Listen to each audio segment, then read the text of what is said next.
expand your vocabulary with our Core 2000 Words ebook. It's free and packed with essential expressions that you'll use on a daily basis. Start building your vocabulary today.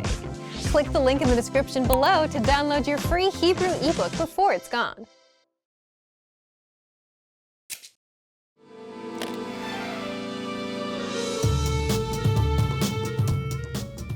Welcome to HebrewPod101.com's עברית בשלוש דקות, the fastest, easiest, and most fun way to learn Hebrew. Shalom, אני יאנה. נעים מאוד. Hi, I'm Yana. It's a pleasure to meet you. In this series, we're going to learn basic Hebrew expressions. It's super easy, and it only takes 3 minutes. In this lesson, you're going to learn how to introduce yourself in Hebrew. In Hebrew, there is no formal and informal language. You can use this introduction in both cases and keep it simple. However, in Hebrew, there is a difference between male and female language. Let's first see how Israeli people introduce themselves in a simple way.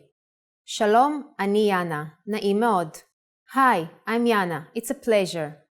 Shalom, אני יאנה. נעים מאוד. Start by saying Shalom, אני, then saying your name. Shalom, אני יאנה. Finally say נעים מאוד. Shalom, אני יאנה. נעים מאוד. And now let's see the same sentence if you wish to be more specific in addressing the person you are introduced to. If you're introducing yourself to a woman, you should say Shalom, אני יאנה. נעים מאוד להכיר אותך. Hi, I'm Yana. It's a pleasure to meet you. Shalom, אני יאנה. נעים מאוד להכיר אותך. If you are talking to a man, you should say Shalom, אני יאנה. נעים מאוד להכיר אותך. Hi, I'm Yana. It's a pleasure to meet you. Shalom, אני יאנה.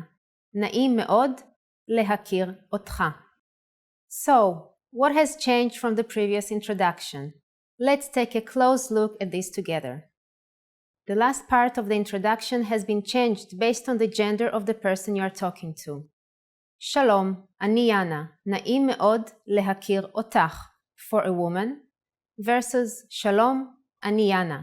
נעים מאוד להכיר אותך for a man.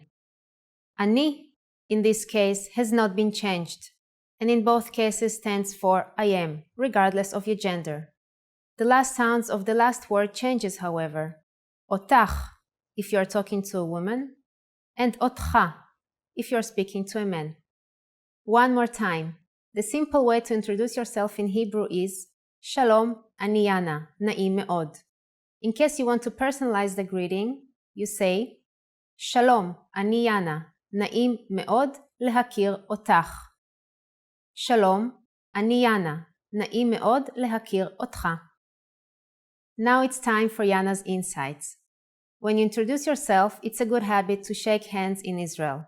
If you don't want to worry about using the right word for men and women, just say נעים מאוד, as I said at the beginning of this lesson. There is no cultural importance if you add the last part to the introduction. It just makes the sentence more complete. Do you know how to say thank you in Hebrew? You will learn how to say this and many other words in the next lesson. עד הפעם הבאה, till next time.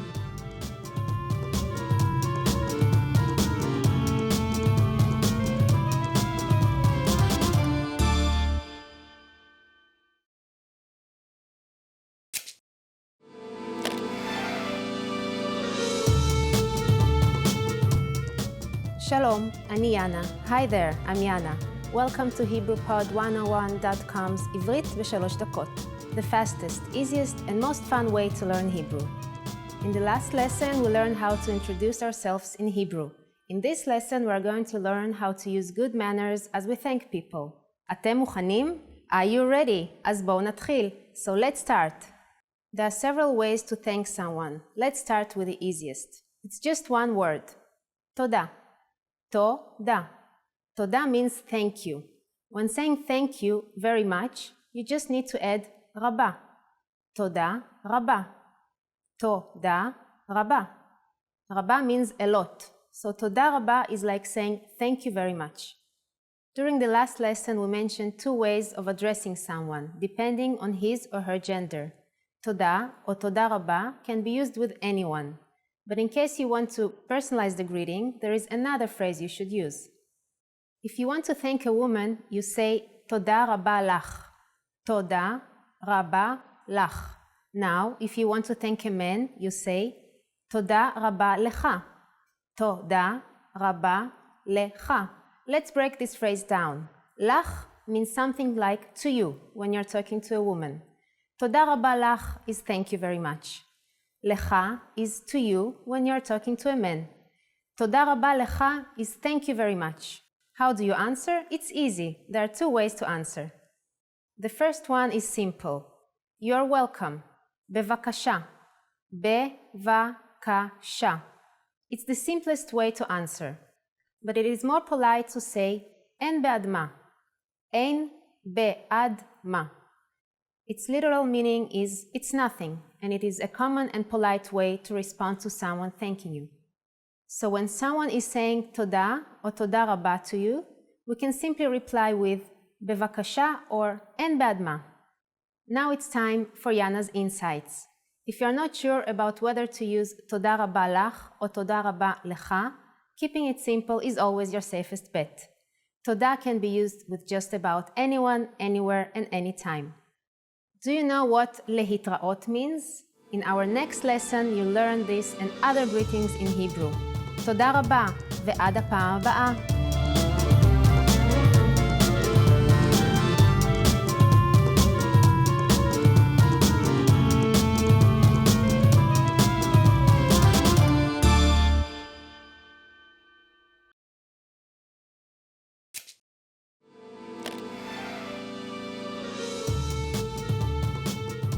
Shalom, אני יאנה. Hi everybody, I'm Yana. Welcome to HebrewPod101.com's עברית בשלוש דקות, the fastest, easiest, and most fun way to learn Hebrew. In the last lesson, we learned how to be grateful to people by saying toda. In this lesson, we learned some of the most common greetings used in Israel. אתם מוכנים? Are you ready? אז בואו נתחיל. So let's start. The most used greeting is Shalom. Shalom. We also saw it in the first lesson. Shalom simply means hi or hello. It can also mean goodbye. We use it when we meet, but also can use it when we part. Shalom means something like peace, so it makes the greeting very special. It is common to say shalom in both informal and formal situations, and at any time of the day. In the morning, you can also greet people with Boker Tov. Boker Tov, which means good morning. Boker is morning, and Tov is good. During the evening, we also say Erev Tov. Erev Tov.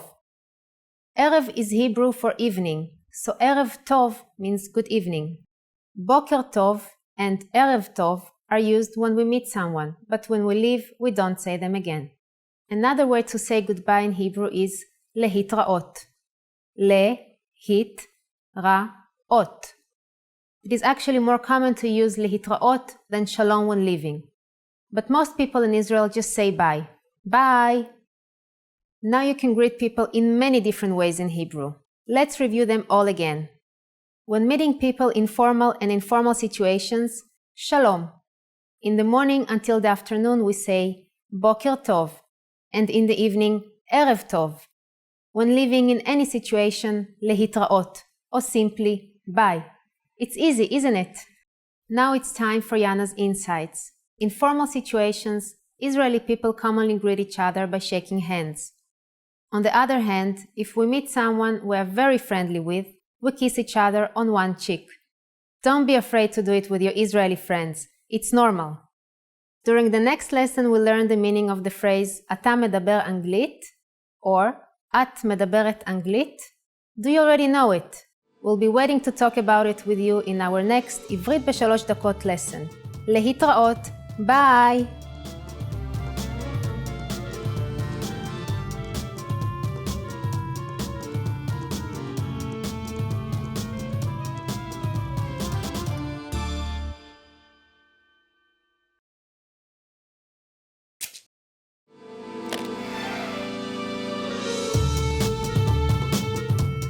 Shalom, ani Yana.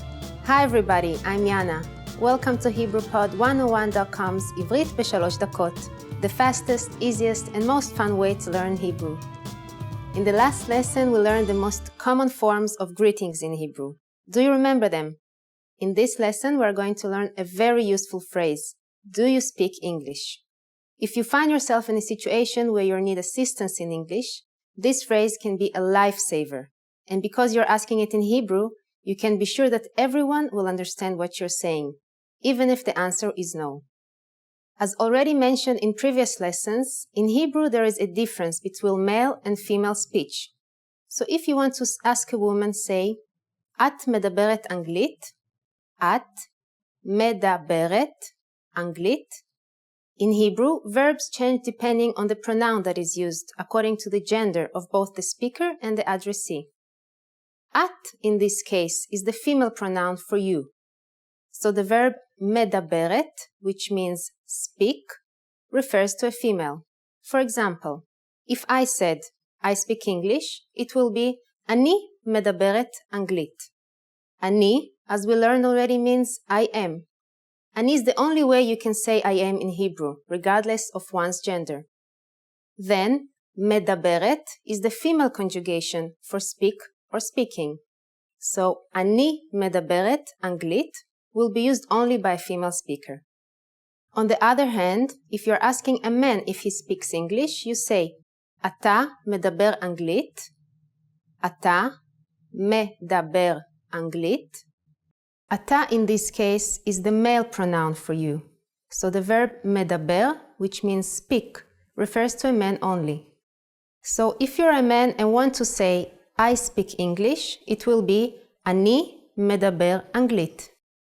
It is important to notice that in Hebrew the pronoun and the verb change according to female, male, and also to singular or plural of the same sentence. So basically there are 4 ways to say each phrase. But don't worry, we will talk more about that later. For now, please only remember that you can use both את מדברת אנגלית and אתה מדבר אנגלית only if you're addressing one person. So let's review them once again. את מדברת אנגלית if you're asking a woman, and אתה מדבר אנגלית if you're asking a man. Adding סליחה, excuse me, the sentence becomes even more polite. סליחה, את מדברת אנגלית?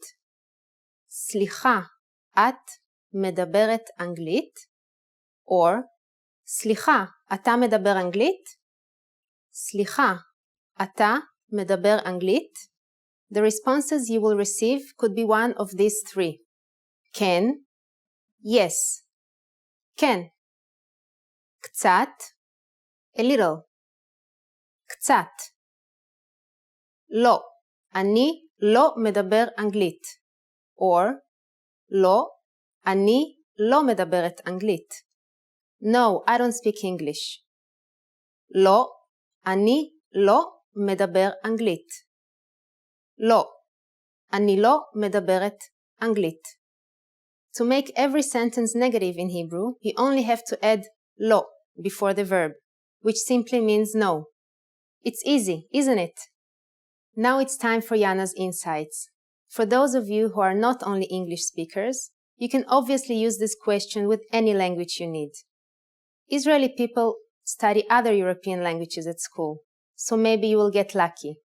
Just substitute אנגלית with רוסית for Russian, איטלקית for Italian, ספרדית for Spanish, and גרמנית for German. In this lesson, we mentioned the expression סליחה. But did you know that this could also be used as an apology?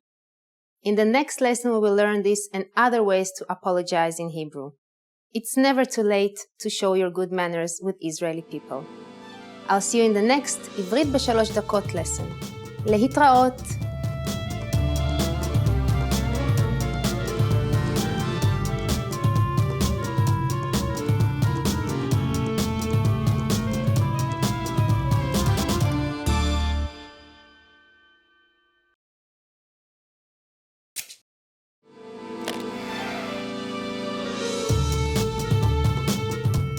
Shalom, ani Yana. Hi everybody, I'm Yana. Welcome to HebrewPod101.com's עברית בשלוש דקות, the fastest, easiest, and most fun way to learn Hebrew.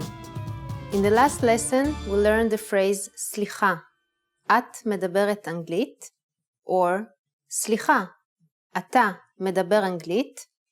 Excuse me, do you speak English? We mentioned the word סליחה, which means excuse me in Hebrew. In this lesson, we are going to learn how to use סליחה and other words when apologizing in Hebrew. סליחה is a very common word and can be used in many situations. We can use סליחה in both formal and informal occasions, such as when we are ordering something in bars or restaurants.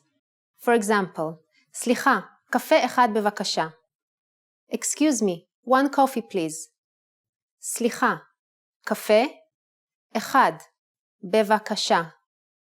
Do you remember what בבקשה means? We can also use it when asking a question. סליחה, איפה רחוב דיזינגוף? Excuse me, where is Dizengoff Street? Sometimes we also hear people say, סליחה, which means, excuse me, when we want to draw somebody's attention. Also, in a situation when you want to make your way through a crowd, for example, סליחה is used. Israeli people use סליחה also for apologizing. For example, if you accidentally bump into a person while making your way through that crowd. We also use the word אני מצטער or אני מצטערת if you really want to apologize. You also might hear this phrase translated as forgive me or I'm sorry in English. אני מצטערת. אני מצטערת if you're a woman, and אני מצטער. אני מצטער if you're a man. The phrase אני מצטער or אני מצטערת has a deeper meaning of apology than סליחה, although both mean I'm sorry. אני is I am, regardless of your gender, but the verb be sorry changes according to your gender. So מצטערת is I'm sorry or I apologize if it's a woman, and אני מצטער if it's a man. If you feel really bad about something and want to deepen the apology even more, you can just add מאוד to your apology, which simply means very much. We already used it in the lesson about self-introductions. Remember? Shalom, אני Yana, נעים מאוד. You can also add מאוד to get אני מאוד מצטערת. אני מאוד מצטערת for a woman, or אני מאוד מצטער. אני מאוד מצטער for a man. It simply translates as I'm really sorry into English. But please remember that you cannot use מאוד with סליחה. Now it's time for Yana's insights. If you are not sure about what will be the proper phrase to use as an apology, it's always your safest bet to simply use סליחה. In this way, Israeli people will definitely appreciate your politeness. Are you able to count in Hebrew? In the next lesson, we will learn the numbers in Hebrew from 1 to 10. Hint, we already learned how to say 1 in this class. I'll be waiting for you in our next עברית בשלוש דקות lesson. להתראות ועד הפעם הבאה.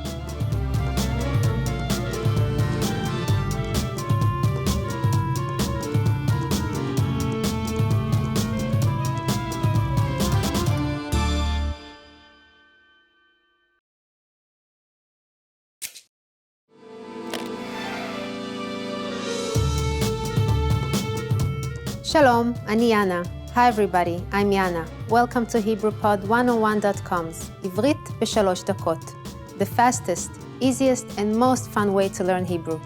In the last lesson, we learned some words used when apologizing in Hebrew, including סליחה and אני מצטערת. אני מצטער. In this lesson, we are going to learn numbers in Hebrew. Yes, numbers. מספרים, from 1 to 10. And you are going to learn them in only 3 minutes, בשלוש דקות. You already know the first number from last lesson and can make a full sentence. Do you remember? קפה אחד, בבקשה. Ready? Let's start. אחד. אחד. שתיים. שתיים. שלוש. שלוש. ארבע. ארבע. חמש.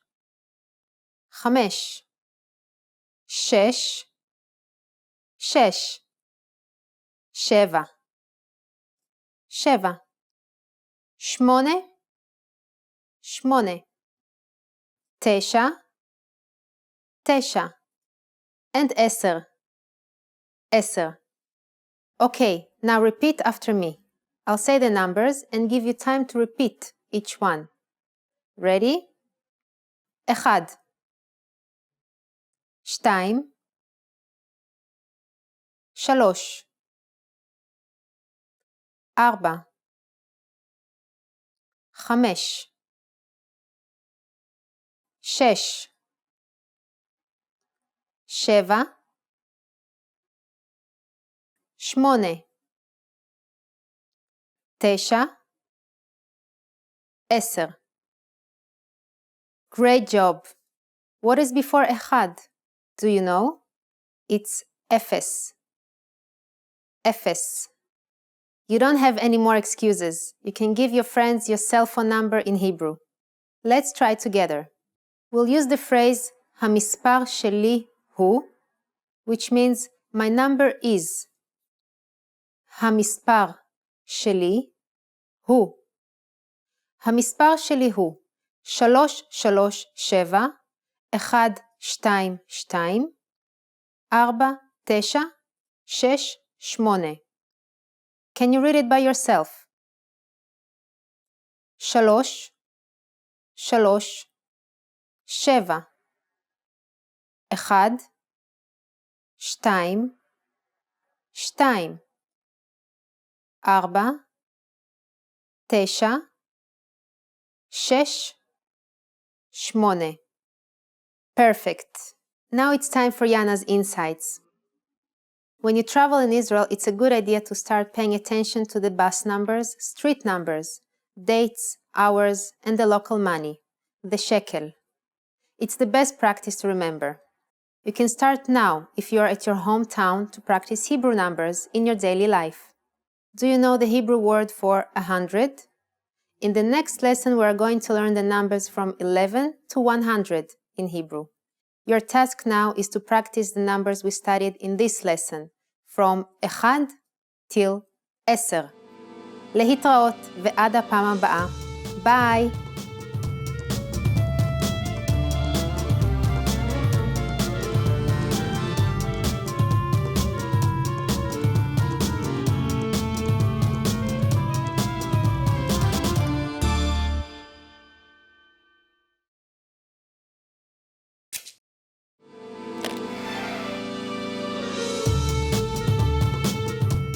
Shalom, אני Yana. Hi everybody, I'm Yana. Welcome to HebrewPod101.com's עברית ב3 דקות, the fastest, easiest, and most fun way to learn Hebrew. In the last lesson, we learned the numbers from 1 to 10. Have you forgotten? Here, I'll tell you again. 1, 2, 3, 4, 5, 6, 7, 8, 9, 10. Do you remember how to say your phone number? And now let's continue from 11. 11 11 12 12 13 14 15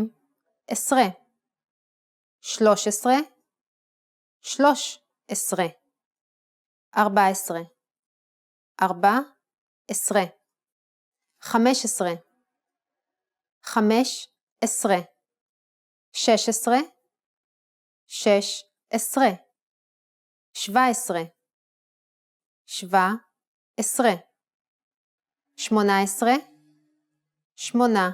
17 18 18 19 19. And finally we have 20. 20. Okay, now repeat after me. I'll say the numbers and give you time to repeat each one. 11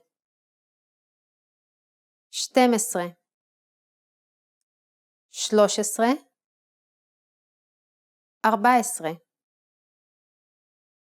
14 15 16 17 18 19 20. These numbers may seem harder to remember, but you really just have to memorize slight changes in pronunciation of 1 to 10, and just add esre after numbers starting from 10. Let's not stop at 20. Counting from 11 to 100 is super easy. Now I'll give you the tens. 30 30 40 40 50 50 60 60 70 70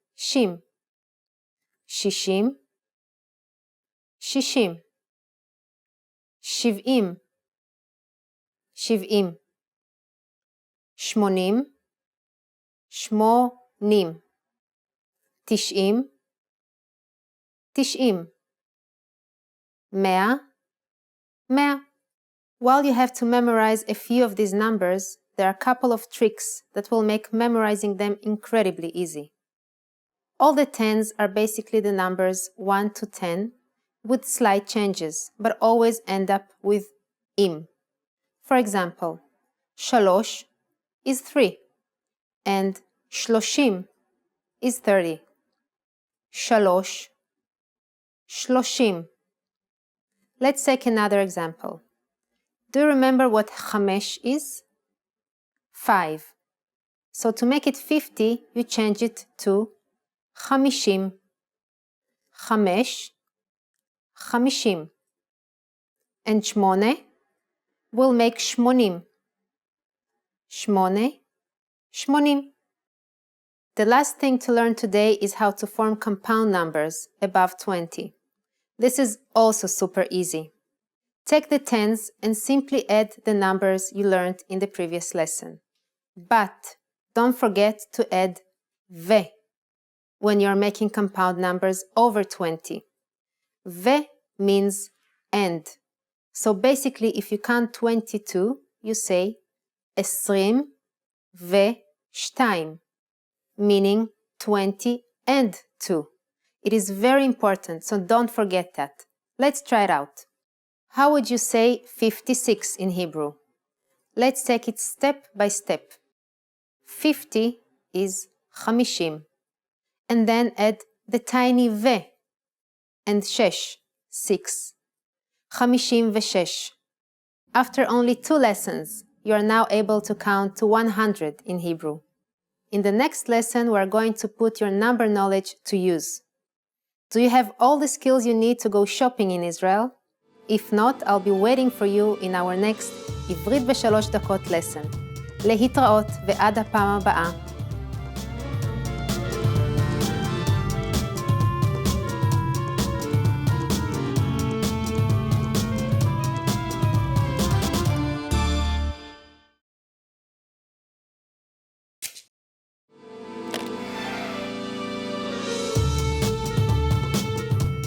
Shalom, אני יאנה.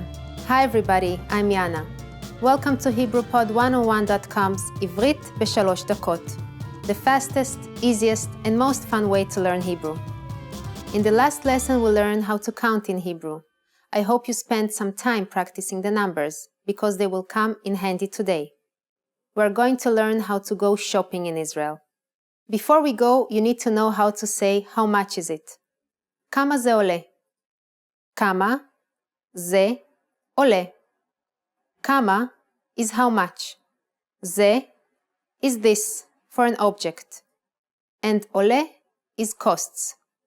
Are you ready to go shopping? Let's go! You see something you like and want to ask the shop clerk how much it costs. The first thing to say to a shop clerk is סליחה. Do you remember what that means? Excuse me. סליחה, כמה זה עולה? סליחה, כמה זה עולה? You don't even need to know the name of each thing you are interested in. You can just use ze, which means this. So it's super easy. Usually the clerk will answer by only saying the amount it costs. For example, 89 shekel, 30 shekel, 100 shekel, etc. What number is 89? I'm not telling you. Okay, it's 89. 89 shekel. It costs 89 shekel. Now it's time for Yana's insights. A quicker way to ask how much is kama ze, which literally means how much. Even when you ask for a coffee at the counter, you can ask the cashier. קפה אחד בבקשה, כמה זה? One coffee please. How much is it? קפה אחד, בבקשה. כמה זה? At this point, can you count shekel in Hebrew? We are going to learn how to do this and much more in the next lesson. I'll be waiting for you in our next עברית ב3 דקות lesson. להתראות.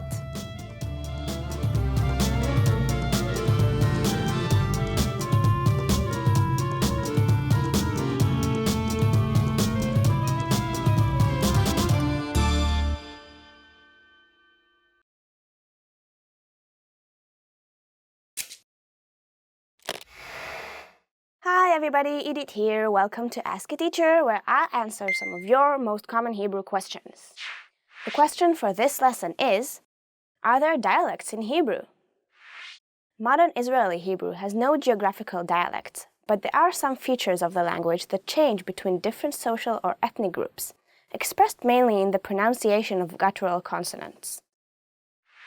Hebrew was a frozen language for 17 centuries. It was used mostly for liturgical purposes and was not a spoken language. Towards the end of the 19th century started a process called the revival of the Hebrew language. It took place in Europe and Palestine and changed the usage of Hebrew from a sacred language to a spoken one, the one used for daily life in Israel. In the beginning of this process, there were mainly three groups of Hebrew regional accents: Ashkenazi, spoken by Jews from Eastern Europe; Sephardi, spoken by Jews from Spain, Brazil, Portugal, and Italy; and Mizrahi, spoken by Jews from the Middle East. As the process went on, features of the different kind of pronunciation merged, and today spoken Hebrew has two main varieties: Oriental and non-Oriental, that differ mainly in the pronunciation of the consonants Ein, Chet, and Reish. In short, an Israeli whose parents came from Yemen sounds a little different than an Israeli whose parents came from Russia, but in further generations, the accent normalizes to more standard modern Hebrew accent. How was it? Pretty interesting, right? Do you have any more questions? Leave them in the comments below, and I'll try to answer them. להתראות!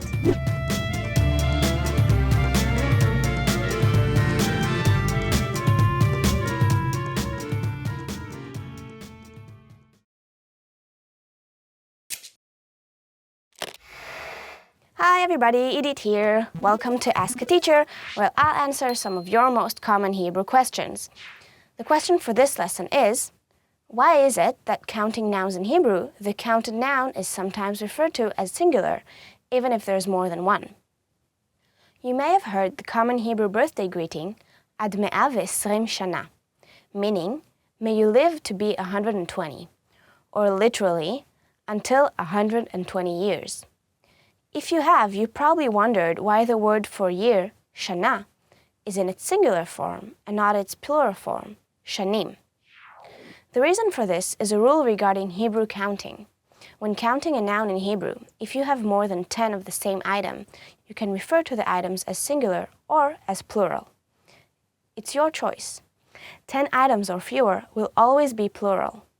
For example, 50 shekels could be either 50 shkalim or 50 shekel, and 75 people could either be 75 אנשים or 75 ish.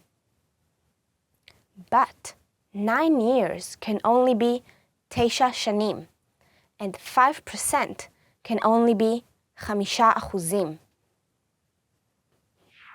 However, despite this rule, Using the singular form for counting is common only with nouns that are counted frequently, like money, units of time such as hours, days, and years, or percents. It's unlikely to hear someone say, יש 20 ציפור על העץ. It's like saying there are 20 birds on the tree. If you're unsure, you can just use the plural form with numbers except 1. It will always be appropriate. How was this lesson? Pretty interesting, right? Do you have any more questions? Leave them in the comments below and I'll try to answer them. להתראות!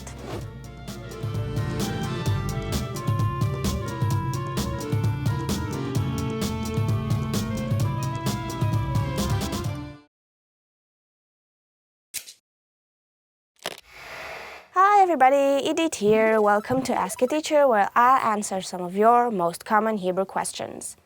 The question for this lesson is, how can I tell what the plural forms of Hebrew nouns are? In order to understand plural nouns, you'll need to learn how nouns in Hebrew work first. All nouns are either masculine or feminine, and their gender depends on the last letter of the Hebrew word. Sounds confusing? Don't worry, we'll break it down in this lesson. Most feminine nouns end in the letters taf, t, or hey, h, while most masculine nouns end in any other letter. The plural form of the nouns is just as easy to remember. The basic rule is that feminine nouns change the last letter to the letters vav, taf, ot, while masculine nouns get an extra yod, mem at the end, im. Let's do some examples so you can learn how to make plural nouns correctly in Hebrew. First, let's take the word lamp, which in Hebrew is menorah. Lamp ends in hey, so it's feminine. To make a feminine noun plural, we simply remove the hey and add vav taf, ot, and get the word menorot, meaning lamps. Let's do another example with a masculine noun. The word for bag in Hebrew is tik. Tik is a masculine noun, so we just add yud mem, im, at the end, and we get tikim, meaning bags. So far, so good. But of course, there are some exceptions. Some nouns get the opposite gender ending in the plural form. For example, the word ant in Hebrew is nemala. It ends in hey, and like most of the nouns that end in this letter, it's a feminine noun. However, in the plural form, it takes on the masculine ending, so it sounds like this, nemalim, meaning ants. Another example is the word table, which in Hebrew is shulchan. Here, it's the opposite. Table is a masculine noun, but in the plural form, it takes the feminine ending, making the word shulchanot, tables. Unfortunately, there is no rule to help you figure out which are the exceptions to the rule. Hebrew learners just have to memorize them. How was this lesson? Pretty interesting, right? Do you have any more questions? Leave them in the comments below and I'll try to answer them. להתראות!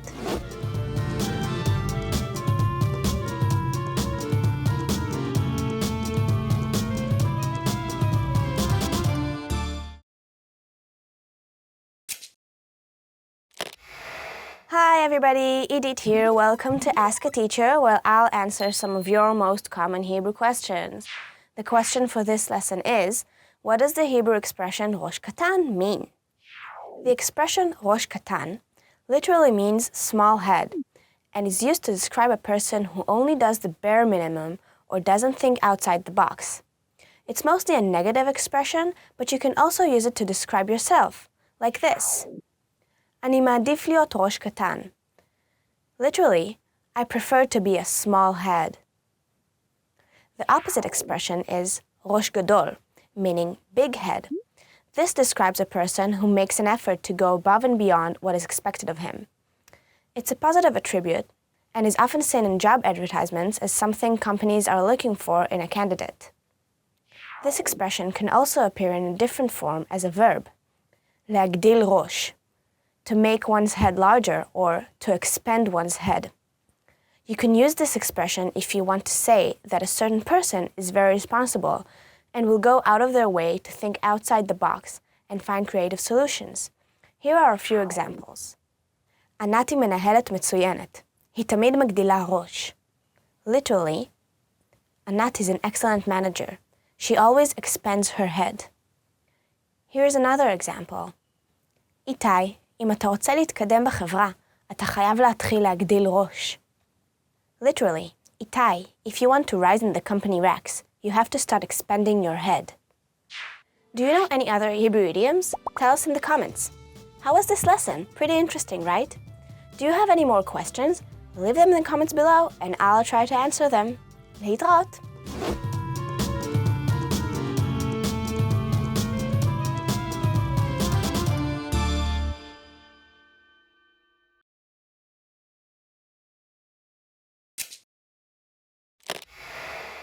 Hi everybody, Edith here. Welcome to Ask a Teacher, where I answer some of your most common Hebrew questions. The question for this lesson is, what does the word Nora mean and how should it be used? The word Nora has gone through some interesting changes over the years. It appears in the Bible meaning awesome or awe-inspiring in reference to God. You can say it in this sentence from the book of Deuteronomy, Ha'el Hagadol Hagibor V'Hanora, which means the great and mighty and awesome God. In modern-day Hebrew, the meaning of the word Nora has lost its positive aspects and become more about the fear-inducing aspects, becoming an adjective meaning terrible or awful, like in these examples. הסרט היה נורא. The movie was awful. Or in this one, זו הייתה חוויה נוראה. It was a horrible experience. The word Nora also appears in the expression lo nora, meaning something like, it's okay or it's not a big deal. Let's look at this example. Say you're with your roommate and you're on your way home. When you check your bag, you realize you forgot your keys. Your roommate could say, שכחת את המפתחות? לא נורא, יש לי מפתח. You forgot the keys? It's okay, I have a key. The word nora can also be used as an adverb meaning very or terribly. It can be added to negative adjectives, but also to positive adjectives like נורא יפה, terribly beautiful, or נורא מעניין, very interesting. It can appear either before or after the adjective. One important thing to note is that this use of the word nora is colloquial and shouldn't be used in formal situations. So next time you're with your Israeli friends, try using the word Nora with one of the many expressions we've learned in this lesson and see how you sound. How was this lesson? Pretty interesting, right? Do you have any more questions? Leave them in the comments below and I'll try to answer them. להתראות!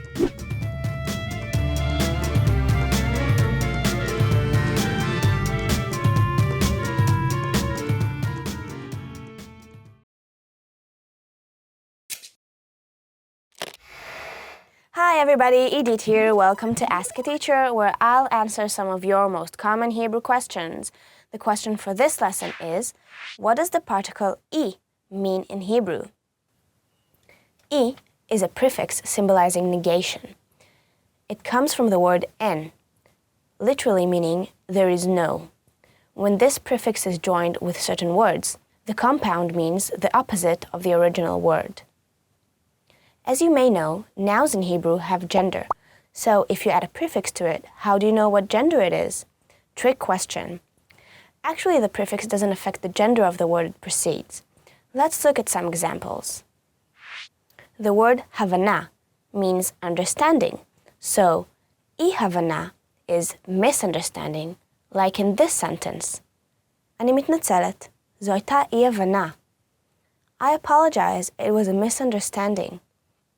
The noun understanding, havana, is a feminine noun. When adding I to it, the gender doesn't change. This is why we use the feminine form of it was, זו הייתה. Next, we have the word justice, which in Hebrew is tzedek. So, when we combine it with the prefix I, it becomes tzedek. Injustice, like in this sentence. מדיניות הממשלה יוצרת אי-צדק חברתי. The government's policy is creating social injustice. The noun justice, tzedek, is masculine and wasn't changed by the prefix I. This is why the adjective social, חברתי, takes the masculine form. Our last tip is about the plural form. Once again, the prefix has no influence on the gender of the word. The word will take its plural form, if it has one, and the prefix will stay where it is. For example, let's look at the compound from the beginning of this lesson. Misunderstanding. Understanding is havana, so misunderstanding will be ihavana. The plural form of understanding is havanot, so the plural form of misunderstanding is ihavanot. How was it? Pretty interesting, right? Do you have any more questions? Leave them in the comments below and I'll try to answer them. להתראות!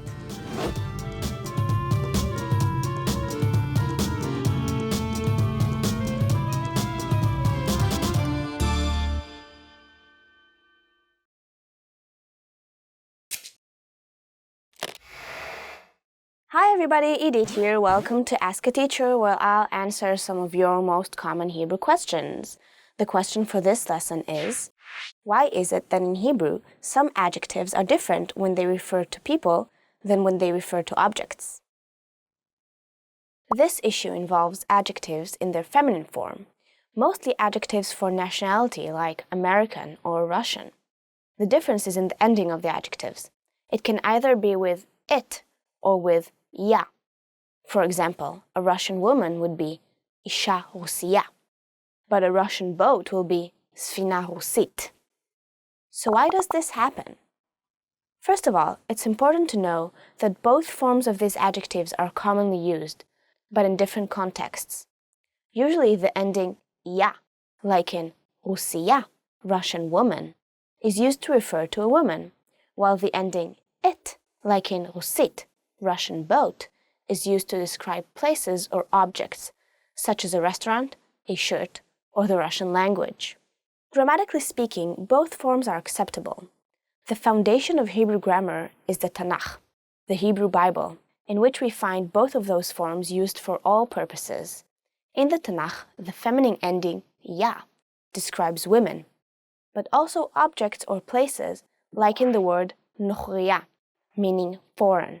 Some examples with this word would be Anochi nochriya, I am foreign, and be'eretz nochriya, in a foreign country. Besides the ending ya, there is the ending it, also used in the Tanakh for both people and objects. For example, Isha Mitzrit, Egyptian woman. Dlat Mitzrit, Egyptian pumpkin. We can even find both endings for the same definition. Ruth HaMoaviyah, Ruth the Moabite, Ruth from the kingdom of Moab. Shimrit HaMoavit, Shimrit the Moabite, Shimrit from the kingdom of Moab. However, as I said earlier, in today's Hebrew there is usually a difference between the two forms. This rule doesn't apply only to nationalities, but to other adjectives as well. Let's look at some examples. Isha Datiya, religious woman.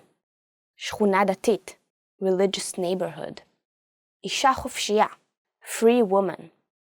Tznicha Chofshit, free falling, which more naturally translates as skydiving. Since this is not a set rule but rather a differentiation used in more common language, sometimes the ending it is used for a woman too, like in these examples. Secular woman, Chilonit. Iranian woman, Iranit. Israeli woman, Israelit. Confused? Well, there are some good news. Regardless of the singular form, the plural form will always stay the same, iot. For example, let's look at some adjectives that are used when referring to a woman. As you may know, the adjective has to agree with the noun in both gender and number. Rusiot, Russian.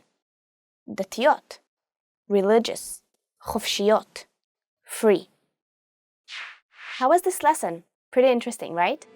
Do you have any more questions? Leave them in the comments below and I'll try to answer them. להתראות!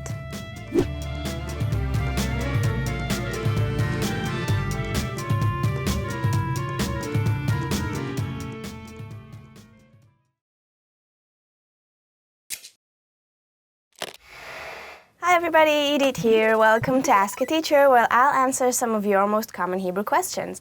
The question for this lesson is, why is the word panim, face in Hebrew, plural? This question has to do with an interesting phenomenon in the Hebrew language. There are a few nouns in Hebrew which are plural in their grammatical form, but singular conceptually. Sound confusing? Let's break it down.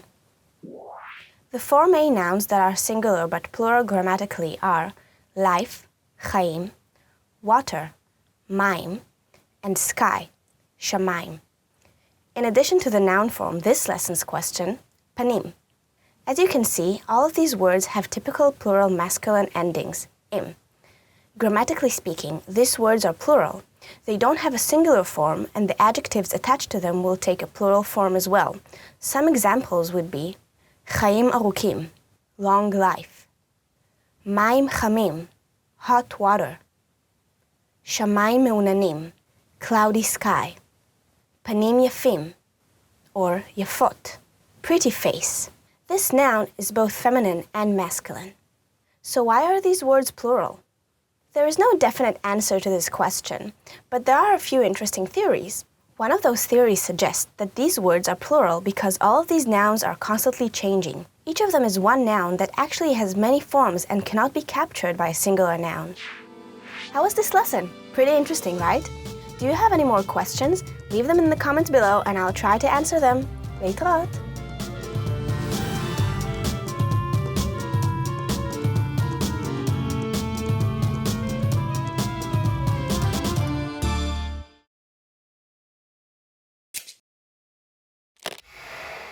Hi everybody, Idit here. Welcome to Ask a Teacher, where I'll answer some of your most common Hebrew questions. The question for this lesson is, how do you use the Hebrew preposition al? The Hebrew word al has many uses.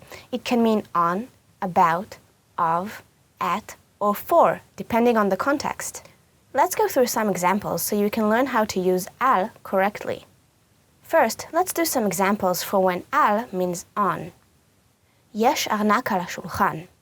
There is a wallet on the table. התמונה תלויה על הקיר. The picture is hanging on the wall. Here are some examples of the word על when it means about or of. אנחנו צריכים לדבר על זה. We need to talk about this. לא שמעתי על הסרט הזה. I haven't heard of this movie. The word על is also used as at to indicate a direction, like in this sentence. תסתכלי על האיש הזה. Look at that man. It can also be used as for to indicate purpose or consideration. תודה על המתנה. Thank you for the present. הוא נענש על הפשע שביצע. He was punished for the crime he committed. The word al can also be conjugated in a few ways, depending on the subject it's referring to. These conjugations are created by combining the preposition al with a pronoun such as I or you. These conjugations are needed in case the word al is referring to a person not being mentioned by name. For example, if we said, I'm thinking about him, instead of, I'm thinking about Ben. Likewise, it can also be conjugated for objects without explicitly stating them. For example, the book is on it, instead of, the book is on the shelf. Here are a few examples for conjugations of the word al. סיפרתי לך עליה. I told you about her. אין מקום על השולחן, יש עליו ספרים. There is no room on the table, it has books on it. אתה יכול להסתכל על הרהיטים, אבל אל תישען עליהם. Literally, you can look at the furniture, but don't lean on them. כל הקפה נשפך עליי. All the coffee was spilled on me. How was this lesson? Pretty interesting, right? Do you have any more questions? Leave them in the comments below and I'll try to answer them. להתראות.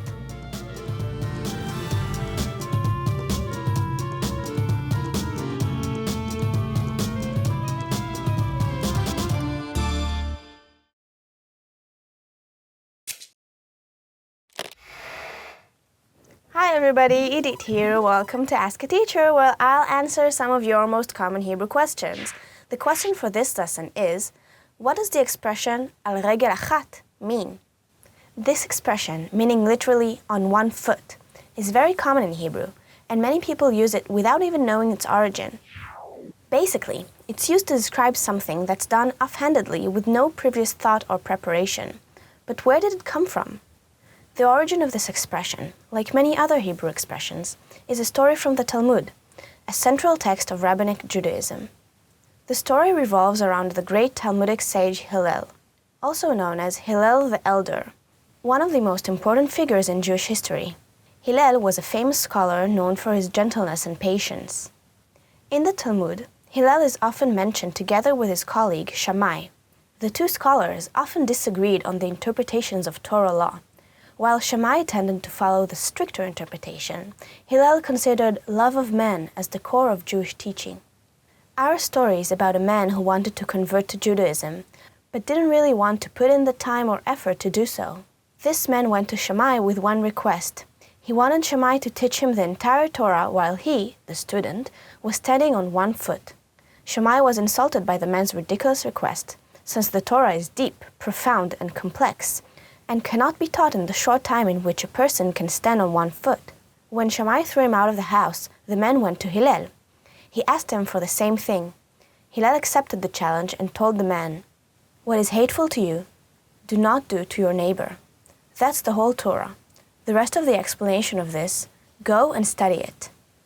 The story teaches us the special virtues of Hillel and of the Torah, and it's also the source of the expression al regel achat, on one foot.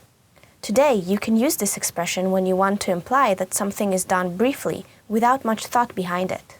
For example, if you want to say that an issue is very complicated and cannot be solved easily, you can say, "זה עניין מסובך, אי אפשר לפתור אותו על רגל אחת." It's a complicated issue, it cannot be resolved on one foot. Or, if you just gave someone the short, undetailed version of a complicated matter, you can say, "זה כל הסיפור על רגל אחת." That's the whole story on one foot. You can also find this expression in introductory articles and books that explain complicated issues in an accessible way. Something like Guides for Dummies. For example, the title of an article about economics that try to simplify the basics of it could be כלכלה על רגל אחת, economy on one foot. How was this lesson? Pretty interesting, right?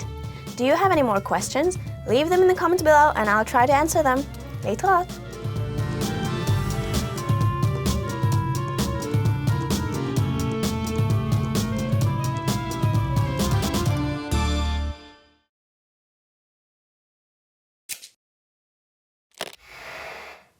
Hi everybody, Edith here. Welcome to Ask a Teacher, where I'll answer some of your most common Hebrew questions.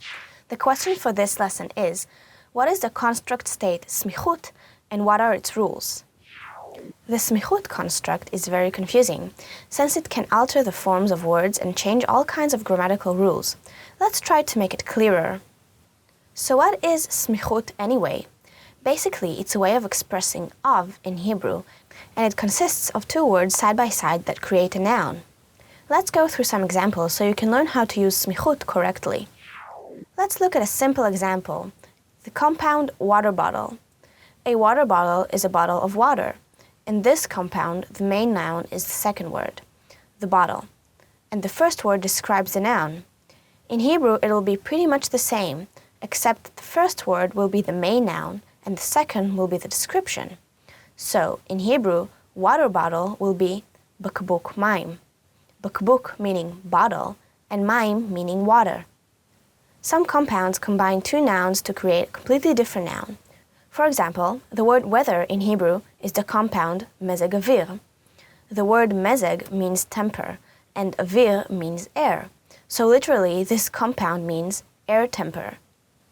In some cases, the singular form of a compound can include a plural noun. For example, the compound dog trainer in Hebrew will be me'alef klavim. The word for trainer, me'alef, will be singular, but the word for dog, kelev, will take the plural form, klavim. This is to indicate that the trainer trains more than one specific dog. In the same way, a window cleaner will be menakeh chalonot, and not menakeh chalon. So far, it's not so bad, right? Well, now it's starting to get complicated. If the main noun is feminine, singular, and ends with the letter hey, then the hey becomes tough. Like in this example of the compound cheesecake, uga plus gvina, ugat gvina. Another issue is the plural form of these compounds. Like in English, when multiplying the compound, only one of the nouns takes the plural form, the main one. Therefore, if we want to say cheesecakes, we will not say ugot gvinot, but rather ugot gvina. If the main noun is masculine and plural, the plural masculine ending, im, becomes a. Notice that the nikud appears on the letter just before the yud. We'll use our first example again. If we want to say water bottles, the plural form of bakbuk, bakbukim, will turn into bakbukei, like so. Bakbukim plus mayim, bakbukei mayim. Another rule the Smikhut is altering is the prefix ha, which means the. As you may know, when turning an indefinite noun into definite, we add the prefix ha to the noun itself, and also to the adjective it has. For example, the big bottle will be habakbuk hagadol. However, in Smikhut compounds, only the describing noun gets the prefix ha, like so. Bakbuk hamayim, the water bottle. Lastly, there is one more issue, perhaps the most confusing one. Sometimes the vowels of the first noun change, like in these examples. Cheder plus ochel. Chadar ochel, dining room. Bait plus kele. Beit kele, jailhouse. Most Hebrew speakers don't know the complicated rules for this unique construct. They simply learned how to use it when acquiring the language growing up. For Hebrew learners, it's definitely harder to learn these exceptions. But the more Hebrew you hear and speak, the more natural it will become. How was this lesson? Pretty interesting, right? Do you have any more questions? Leave them in the comments below and I'll try to answer them. להתראות.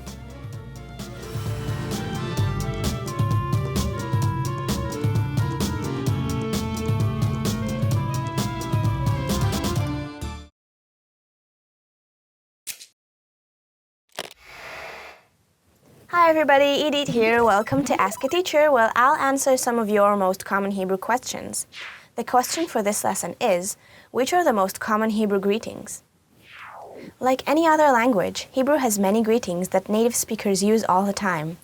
In this lesson, we'll learn some of the most common ones. The first one is titchadesh. The expression titchadesh is said to someone who just bought or got something new. It can be anything from a haircut to a new house. This expression comes from the word chadash, meaning new, and its literal translation is something like, you shall be renewed. There's no natural translation in English. If you want to say the same expression to a woman, you'll say titchadshi. If you want to use it to greet more than one person, you'll use the plural form, titchadshu. The next expression is kol hakavod. Kol hakavod literally means all the respect. You can say it to someone in order to show your appreciation for an achievement they've made, big or small. It means something like, well done, or way to go. Unlike titchadesh, this expression doesn't change according to the person you're speaking to. An example would be, העברית שלך טובה מאוד, כל הכבוד. Your Hebrew is very good, way to go. The next expression is very useful. It's said a few times every day, בתיאבון. Betavon literally means with appetite, and is the Hebrew equivalent of the French bon appétit. You'll hear it from waiters in restaurants and from hosts presenting a dish, and you can use it when eating with other people right before taking the first bite. If you happen to sneeze around Hebrew speakers, you'll hear the next expression, labriut. Labriut literally means to health. It's the Hebrew version of the English bless you, and the Yiddish zum gesund. You can use it whenever somebody sneezes. Try using these expressions whenever you can. It will make your Hebrew sound more natural. How was this lesson? Pretty interesting, right? Do you have any more questions? Leave them in the comments below and I'll try to answer them. Later.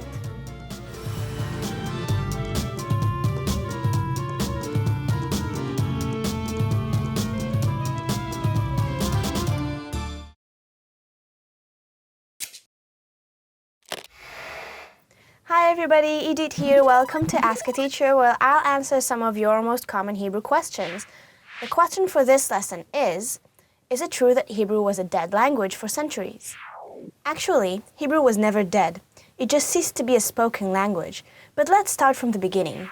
Historically, Hebrew is regarded as the language of the Israelites and their ancestors, and was a spoken language in the kingdoms of Israel and Judah from about 1200 BCE. Hebrew had ceased to be an everyday spoken language somewhere between 200 and 400 CE, declining since the Bar Kokhba revolt. However, it survived into the medieval period as the language of Jewish liturgy, rabbinic literature, and poetry. Since the Bible is written in Hebrew, all the Jewish people around the world could read and understand it. In the 18th century, the Jewish community in Jerusalem was composed of Sephardic Jews who spoke Ladino or Arabic, and Ashkenazi Jews who spoke Yiddish. In order to communicate, they needed a common language, so they created the early version of spoken Hebrew. However, it still wasn't a native language, but a basic way to communicate. The literary Hebrew was renewed in Europe starting from the 18th century by a Jewish movement that decided Hebrew was deserving of fine literature. Hebrew writers of the time wanted to write essays, poems, and novels, and to translate European literature and science books. However, they realized it's very hard to write about contemporary topics in a language that has been frozen in time, so they had to find a way to update the language's vocabulary.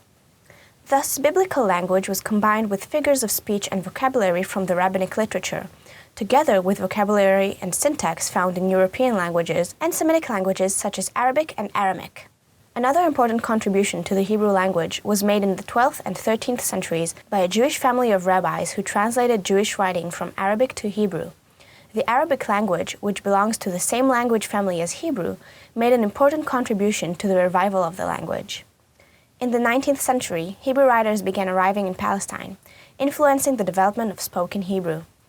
Hebrew schools were built, and Hebrew was used in public activities, and eventually became the language used by the Jewish population in Israel.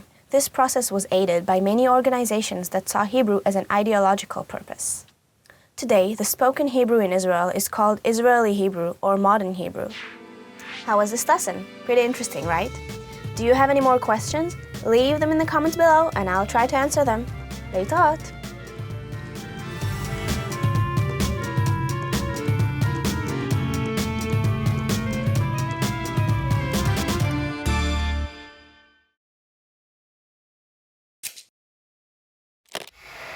Hi everybody, Edith here. Welcome to Ask a Teacher, where I'll answer some of your most common Hebrew questions. The question for this lesson is, what are some common Hebrew idioms? Every language has its everyday idioms. In English, for example, we have idioms like, what's up, or it's raining cats and dogs. In this lesson, you'll learn some everyday Hebrew idioms. The first one is, lidchof et ha'af. It literally means pushing or shoving one's nose. As you can probably guess, it means to meddle in other people's business. The next one is לעשות סיפור. It literally means to make a story, and it's used like the idiom to make a big deal in English. For example, אל תעשה מזה סיפור. Don't make a big deal out of it. The next idiom has to do with superstition. לפתוח פה לשטן. It literally means to open one's mouth to the devil. It originated from the Jewish prohibition against saying bad things about yourself or other people. Today, however, it's used in a similar way to the expression don't tempt fate. Don't say good things because you might jinx your luck. For example, אני חושבת שאני אעבור את המבחן, אבל אני לא רוצה לפתוח פה לשטן. I think I'll pass the exam, but I don't want to tempt fate. Our last idiom represents a life philosophy. Bali. It literally means comes to me. But it means something like, I want, with a whimsical edge to it. A lot like the expression, I feel like. It was considered a children's idiom, but quickly became common among people of all ages. You can use it with nouns like, bali pizza, I feel like eating pizza. Or with verbs like, לא בא לי ללכת לעבודה, I don't feel like going to work. Note that this is a slightly cheeky expression, so you shouldn't use it in formal situations or with people you don't really know. It can come off as rude. How was this lesson? Pretty interesting, right? Do you have any more questions? Leave them in the comments below and I'll try to answer them. Leitot!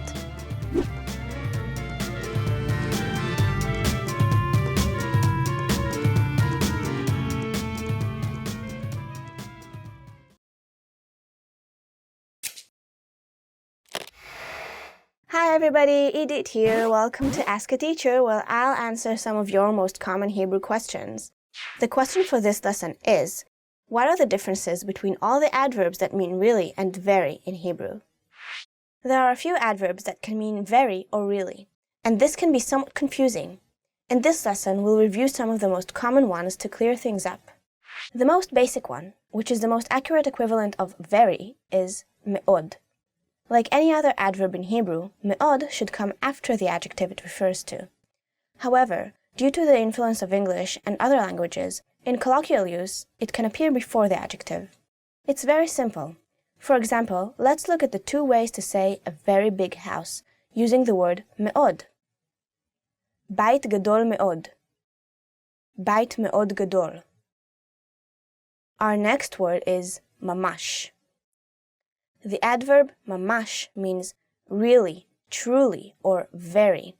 For example, really good could be mamash tov. In colloquial speech, it can also precede the word no to mean absolutely not or no way. Mamash lo. The next adverb is be'emet. It literally means in truth and is used to make sure something is true or real. For example, is it really you in the picture? Would be ze be'emet ata batmuna? Unlike any of the previous words in this lesson, this word can also stand alone. You can ask, be'emet? When you hear something surprising like, there's a bear in the kitchen. Be'emet?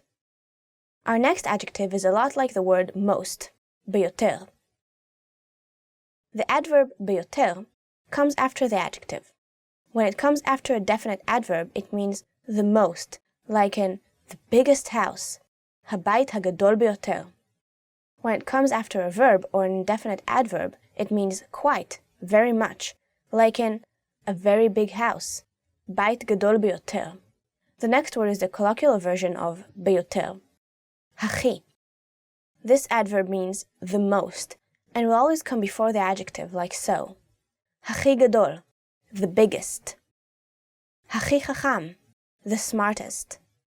Our last word is one you may have heard before, Nora. This word can be either an adjective meaning terrible or an adverb meaning terribly, that can be used together with negative or positive adjectives. Like me'od, it can appear either before or after the adjective, like this. Nora ta'im, terribly tasty. Mafchid nora, terribly scary. Adverbs can make your sentence much more expressive, so try and use them. How was this lesson? Pretty interesting, right? Do you have any more questions? Leave them in the comments below and I'll try to answer them. Leitot!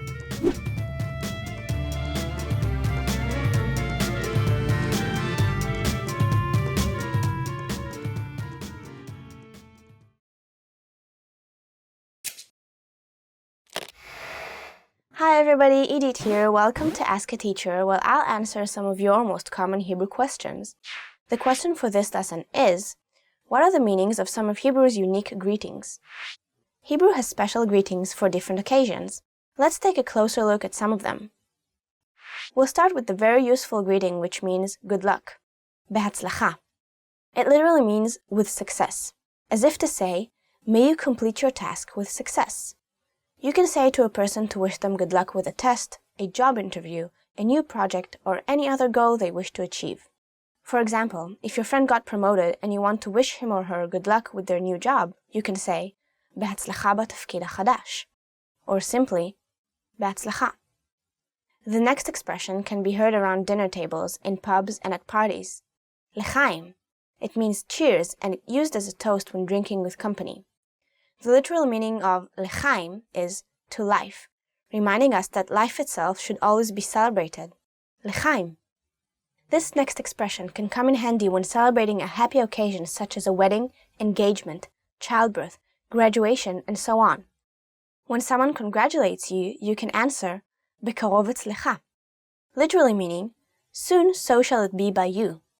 For example, if you just got engaged to your girlfriend and a single friend congratulates you, you can reply with, Toda, Bekarov etzlecha. To a female friend, you will say, Bekarov etzlech. The last expression is a famous one. You may know it since it came from Yiddish and was adopted by English as well. You may know it as Mazel Tov, and in Hebrew it's Mazal Tov. It literally means good luck, but is used as congratulations. This expression was originally meant to declare that a good thing had happened.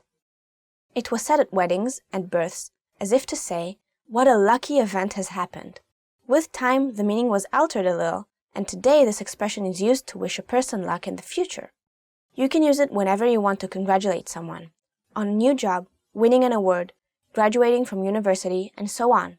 For example, Mazal tov leyom ha'uledet, literally, congratulations for your birthday. Or, Mazal tov al hazchiya b'makom harishon, congratulations on winning the first place. How was this lesson? Pretty interesting, right? Do you have any more questions? Leave them in the comments below and I'll try to answer them. להתראות.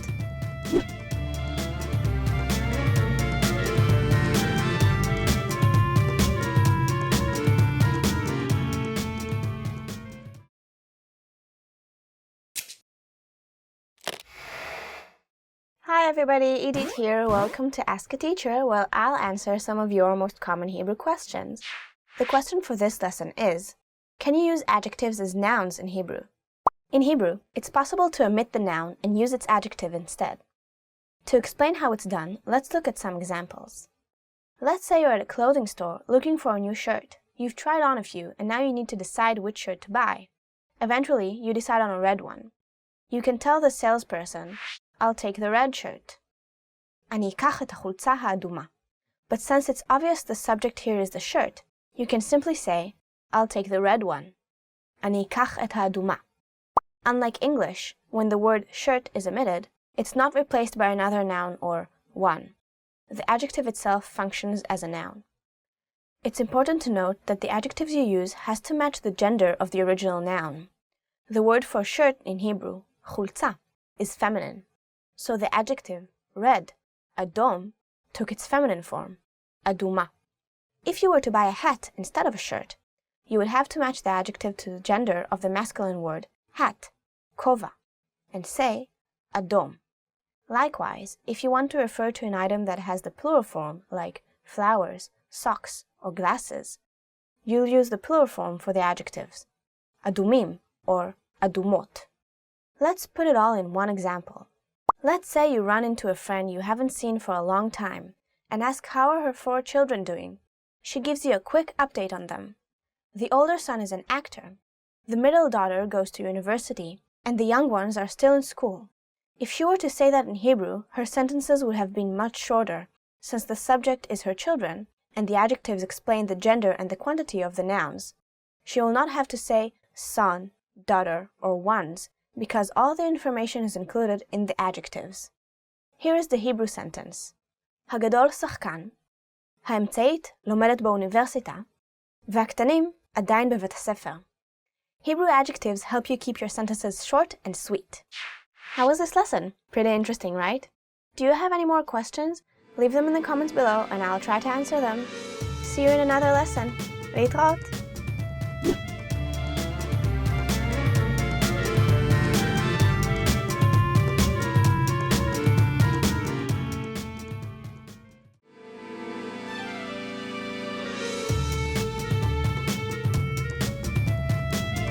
Hi, welcome to Introduction to Hebrew. My name is Alicia, and I'm joined by...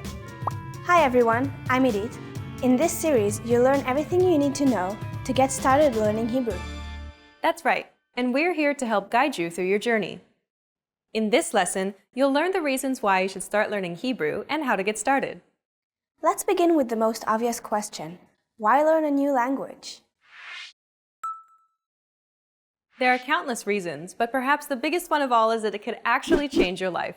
Learning a new language unlocks new pathways that are off limits to you now. There are certain things that you simply cannot do without having the technical or cultural skills that come from learning a new language.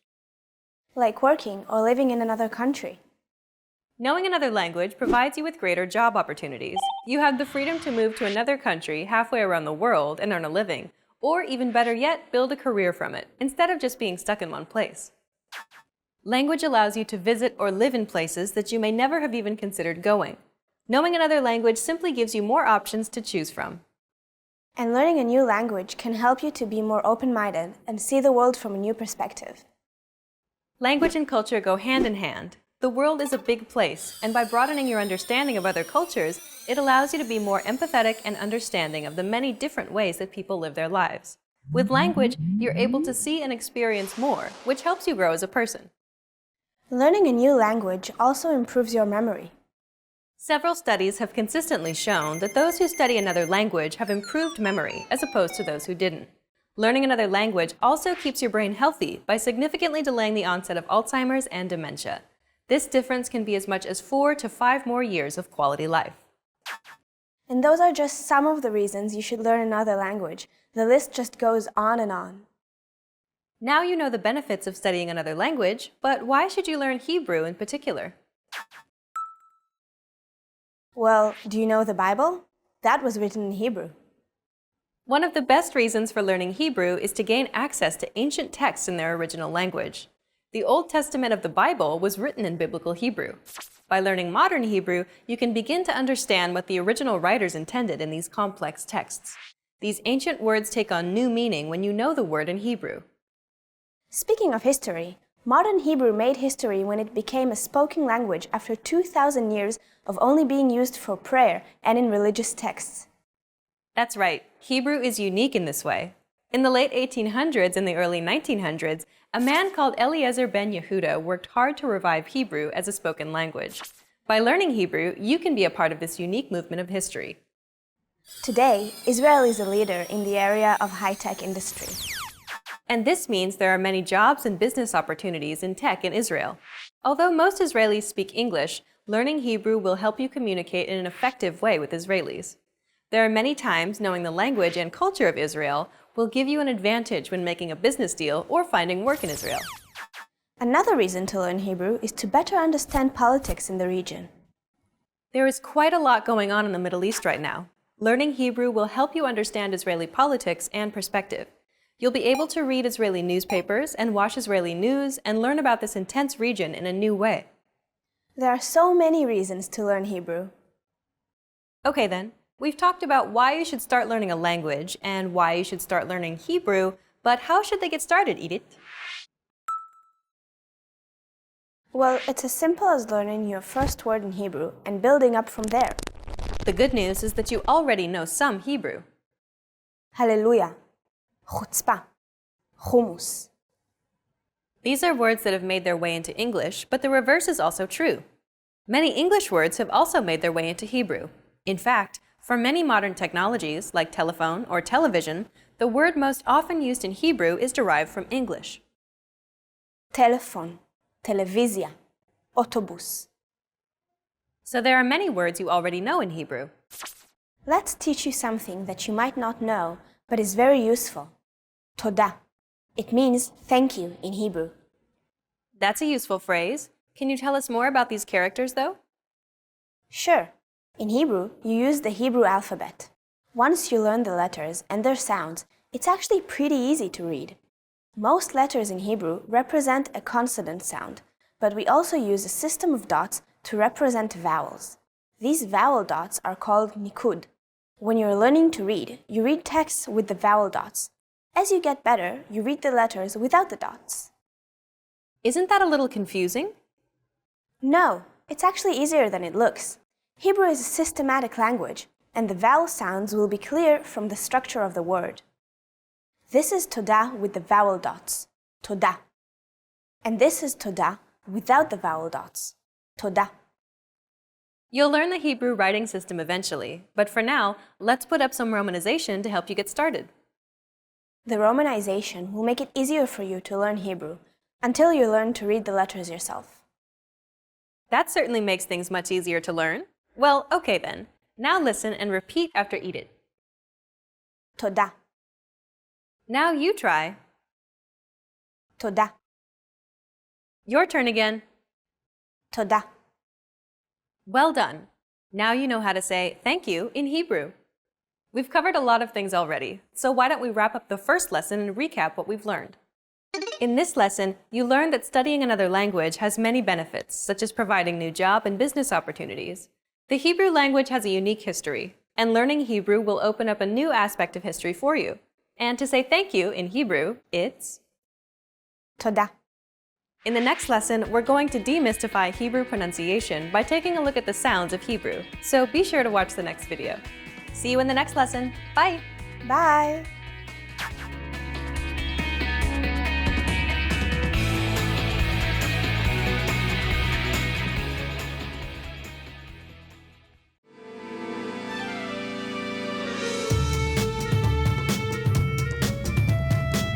Hi! Welcome to Introduction to Hebrew. My name is Alicia, and I'm joined by... Hi everyone, I'm Edith. In this lesson, you'll learn the basics of Hebrew pronunciation. Pronunciation refers to the manner in which a word is spoken, so don't focus on reading what's on screen. Instead, focus on listening and repeating. In Hebrew, there are only 22 letters of the alphabet, and technically they're all consonants. There are also vowel sounds which are shown by the dot system called nikud. Many of the sounds are similar to English, like b, v, sh, s, and t. B, v, sh, s, t. But there are a few sounds you may not recognize at first. Like ch, ts. In Hebrew, words are stressed differently than in English. Stress is usually on the last syllable of the word. Avoda, motzetz, mitlabesh. But in some cases, the stress is on the second to last syllable of the word. לקוח, נוסע, מתלבשת.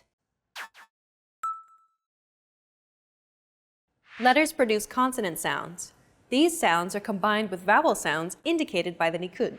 Vowel sounds you find in Hebrew are all found in English as well. A, E, I, O, U. There are different notations for these vowels, but in most cases, the basic vowel sound stays the same. The pattern of the word and the placement of the vowel determines which vowel symbol will be used. For example, the word for language, lashon, and the word for crisis, mashber, both have a vowels after the first letter.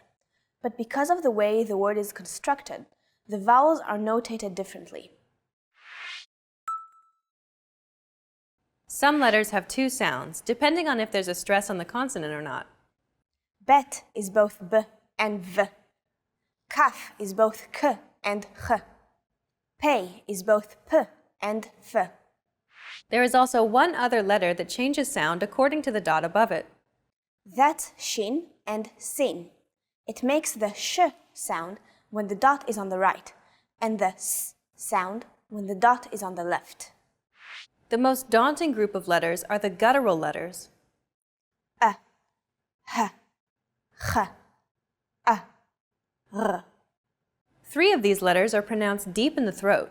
These may feel unusual at first, but are fun to say once you get the hang of them. Ein, chet, resh. Most of the sounds in Hebrew are already sounds you use in English. That means that if you were to simply imitate a Hebrew speaker, your pronunciation would be correct a lot of the time. For example, listen and repeat after Edith. Rakevet, rakevet. Chances are your pronunciation was pretty spot on. The K, V, and T sounds are practically identical to English. It's only the R that's a little different. Focus on this first letter. It's often written as an R, but don't be fooled. This letter is pronounced differently than an English R. It's pronounced at the back of the throat instead of forward in the mouth. Listen to Edith say this letter. R, r. It's actually closer to the German or French R, but without the roll. Nearly all sounds in Hebrew are identical to English, like the K, V, and T sounds in this example. Since you already know how to pronounce most of these sounds, we only need to pay attention to the handful of sounds that are completely new to you. They're the ones we need to look out for. In the previous lesson, we taught you how to say thank you in Hebrew. Do you remember what it was? It's Toda. well done. Let's wrap up this lesson by recapping what we've learned. In this lesson, you learned that Hebrew has 22 letters, but even more sounds. The extra sounds come from the vowels and the consonants that can represent 2 sounds instead of 1. Many of the sounds in Hebrew are identical to the sounds in English. and there are only a handful of new sounds that you need to learn. We've covered only the basics of Hebrew pronunciation. If you're interested in learning more, check out our Ultimate Guide to Hebrew Pronunciation. In that video series, we teach you how to pronounce every single sound used in Hebrew. In the next lesson, we'll introduce you to the basics of Hebrew grammar, where you'll learn about Hebrew word order and how to build basic phrases in Hebrew. See you in the next lesson. Bye! Bye!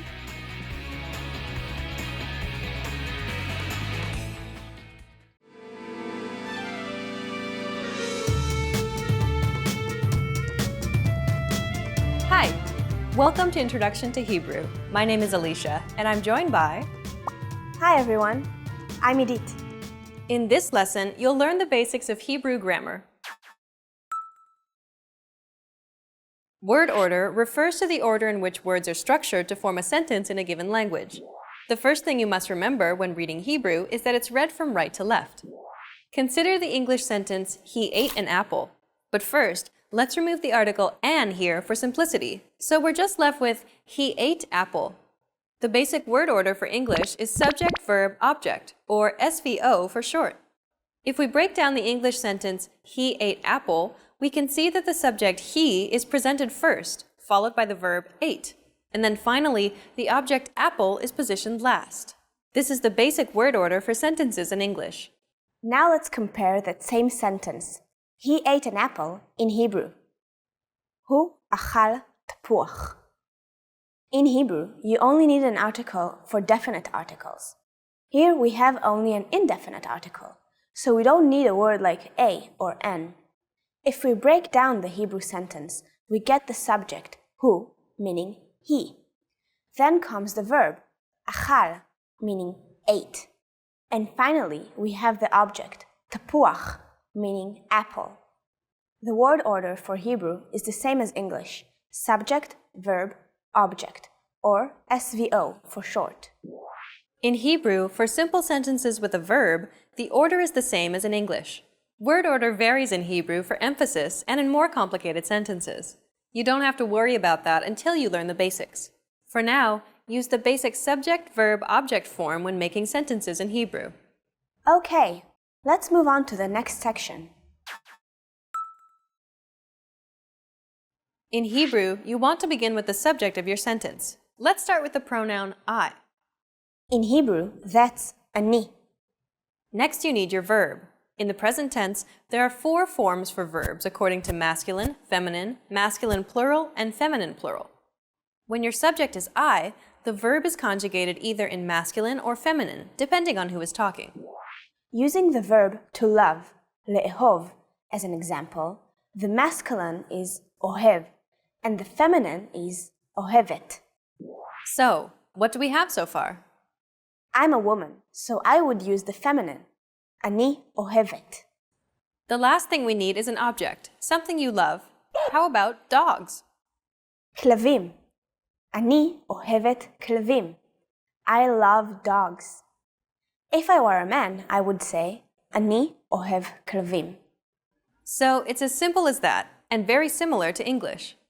Now it's your turn. See if you can use these words to make the sentence, the boy loves dogs. Ohev, klavim, hayeled.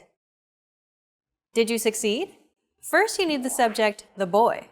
In the present tense in Hebrew, the verb is determined by the number and gender of the subject. Here, we have one boy. Hayeled. Then you need to add the verb, the boy loves. This verb will be conjugated in masculine singular for the boy. That's ohev. Hayeled ohev. Finally, you add the object. Altogether, the boy loves dogs. Hayeled ohev klavim. But what if you're not a dog lover and you want to express that in Hebrew? Forming the negative in Hebrew is very easy. You just need to know one word. Lo. To make the sentence negative, you add this word before the verb. אני לא אוהבת כלבים. Great! Now you know how to make a sentence in Hebrew, and you know how to say it in the negative. Next, we're going to teach you one more thing, how to ask a question in Hebrew. This is really difficult. Are you ready for this? You don't have to change a word in the sentence. To ask a question in Hebrew, you change how you say the words in the sentence. Let's hear "the boy loves dogs" as a question. הילד אוהב כלבים? Let's hear the difference between the normal sentence and the question. The normal sentence is הילד אוהב כלבים. The question is הילד אוהב כלבים? The formal way to ask this as a question is to add a word to the beginning of the sentence, but this way is not used very often in speech. You say האם before the rest of the sentence. האם הילד אוהב כלבים? If you want to ask who loves dogs, you replace the subject with the word for who. That word is מי. מי אוהב כלבים? Well done! Let's wrap up this lesson by recapping what we've learned. In this lesson, you learned that Hebrew sentences are formed using a subject, verb, object, or SVO word order, just like in English. Secondly, you learned how to make a sentence negative by adding one word before the verb. Lastly, you learned that asking questions in Hebrew is easy because you only have to change the way you say the sentence to ask a question. We've covered only the very basics of Hebrew grammar. If you're interested in learning more, check out our Hebrew in 3 Minutes video series. In that course, we teach you useful phrases while covering the fundamentals of Hebrew grammar, and each lesson is only 3 minutes long. In the next lesson, we'll introduce you to the basics of Hebrew writing. See you in the next lesson. Bye! Bye!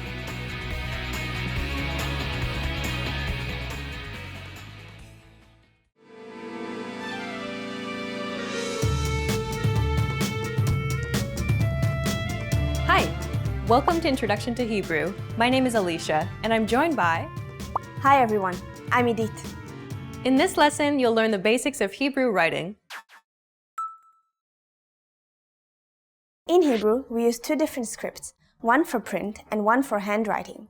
Most people learn the printed script first, and even learn to write their letters this way. These are called otiyot dfus. Printed letters are rarely used for handwriting other than in elementary school, so most people learn script letters very quickly after learning the printed letters. Script letters are called otiyot ktav. One thing you don't have to worry about in Hebrew is capital letters. There's only one case for letters in Hebrew. Here's some general information about Hebrew letters. Hebrew is read right to left, the opposite of English. There are 22 letters in the Hebrew alphabet, and they are all consonants. You may be thinking, but what about vowels, right? These dots are placed underneath or next to the letter in order to let you know what vowel comes after the consonant. Here is the word for dog, kelev, without nikud. And here it is with nikud. Let's do the same with the word for boy, yeled. Without nikud, it's... And with nikud, it looks like this. Those are both with vowels. Let's look at one with some other vowels. How about the word for mountains, harim? Here it is with nikud. This has both an a vowel and an e vowel. Although this is very useful when you're learning Hebrew, don't get used to it. Most things in Hebrew are written without the vowel dots. The reason we usually don't use nikud when writing Hebrew is that we don't really need it. That's right. Hebrew is very systematic and structured. It's very methodical and logical. Words are created according to patterns, and this helps you figure out what vowels are used in the words. You already know the word for dog, which is kelev.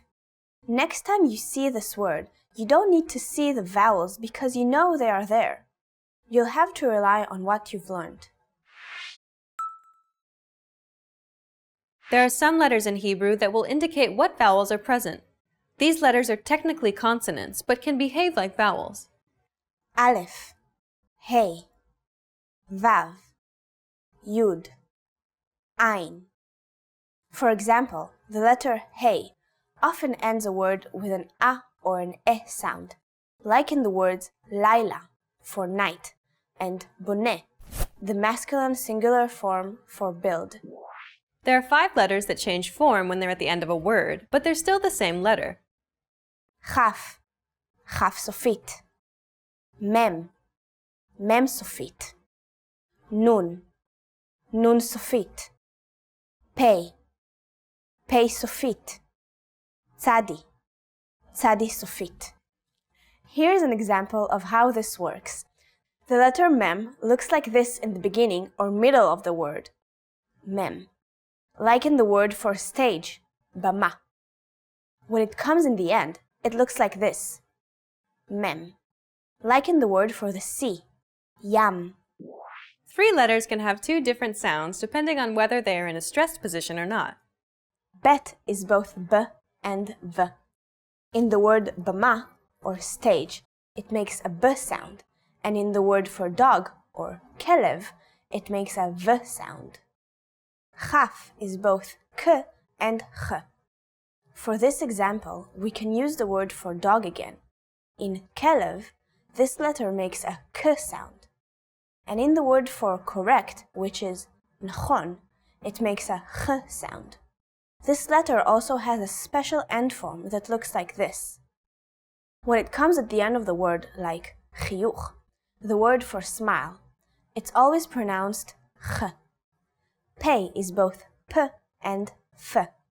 In the word parpar, or butterfly, this letter is pronounced with a p sound.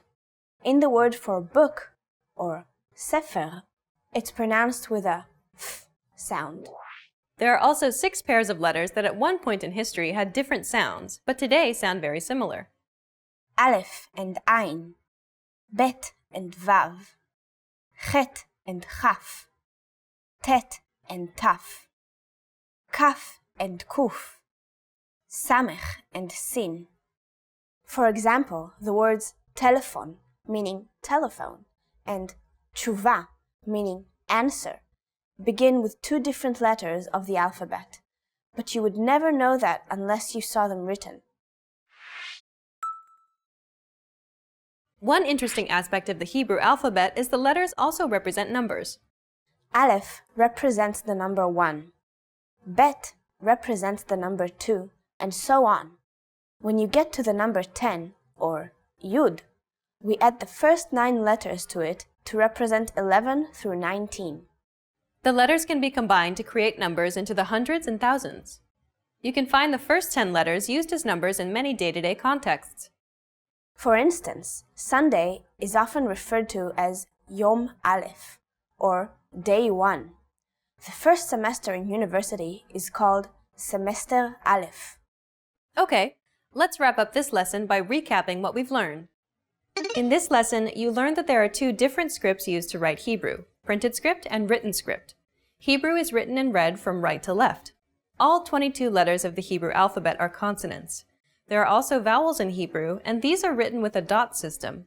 Some letters in Hebrew cover 2 sounds, and other sounds are covered by 2 letters. And lastly, the Hebrew alphabet can also be used to represent numbers.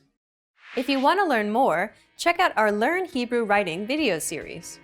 In the next lesson, you'll be entering Hebrew Boot Camp, where you'll learn useful beginner phrases to get you speaking Hebrew right away. See you in the next lesson. Bye! Bye!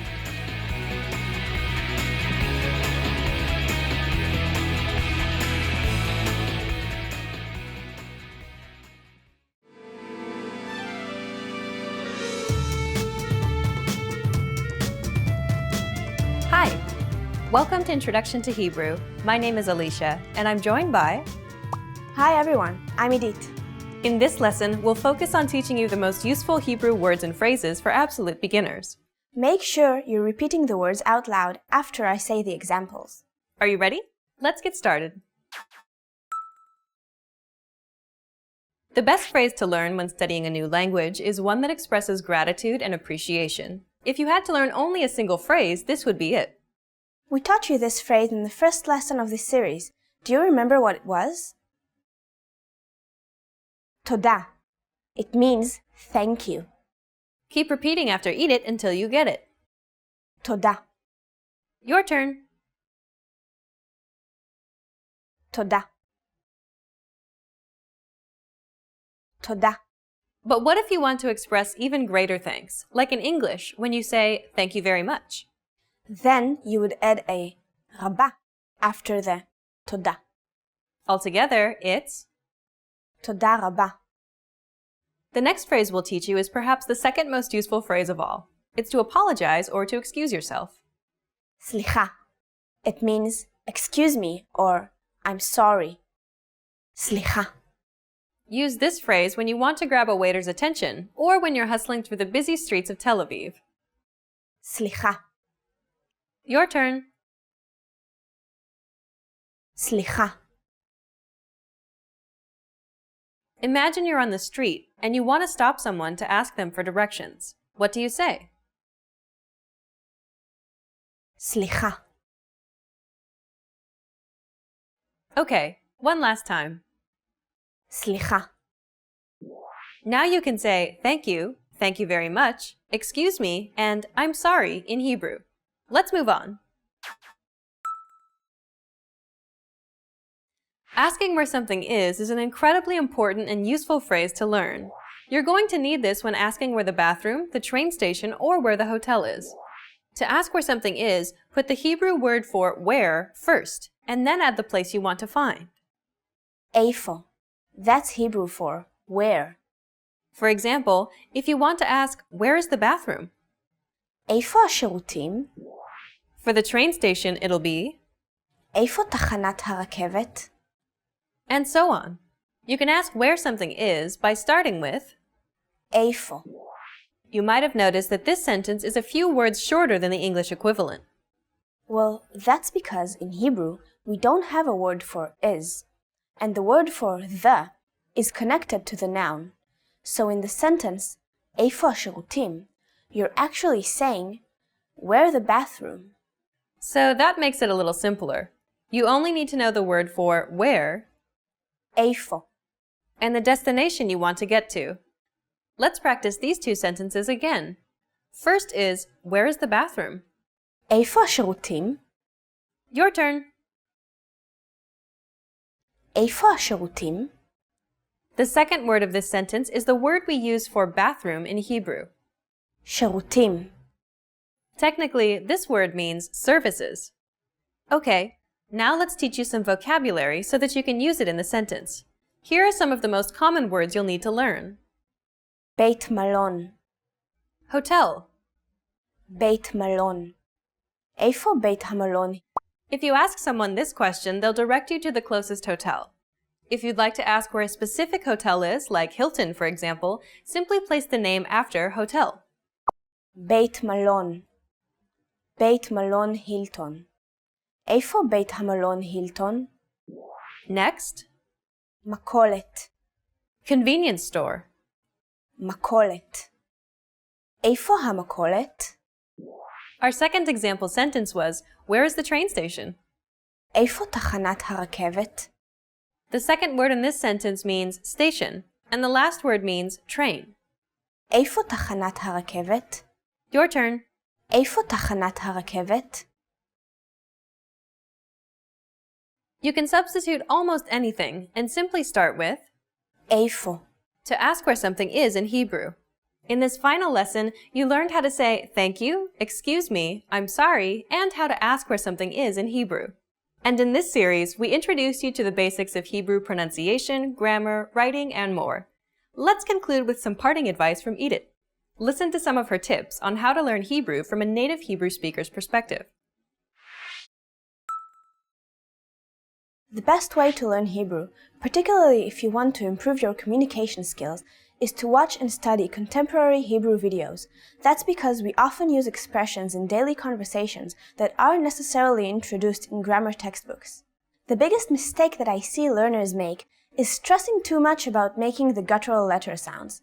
They may sound funny to you in the beginning, but if you loosen your mouth and just go with the flow, you'll learn that it's actually fun to make these sounds. Watching contemporary videos, such as our videos here at HebrewPod101.com, will ensure that you're learning real, applicable Hebrew in the fastest and most effective way, and you'll be able to perfect the sounds of Hebrew by repeating after us in the videos. You've reached the end of this course, Introduction to Hebrew, but it's only the beginning of your journey to Hebrew fluency. Where do you go from here? Try our Hebrew in 3-minute series, where we teach you basic grammar and even more useful phrases. Or check out any of our other video series. We have many different categories for you to choose from. Good luck as you continue learning Hebrew, and I'll see you in another video. Bye!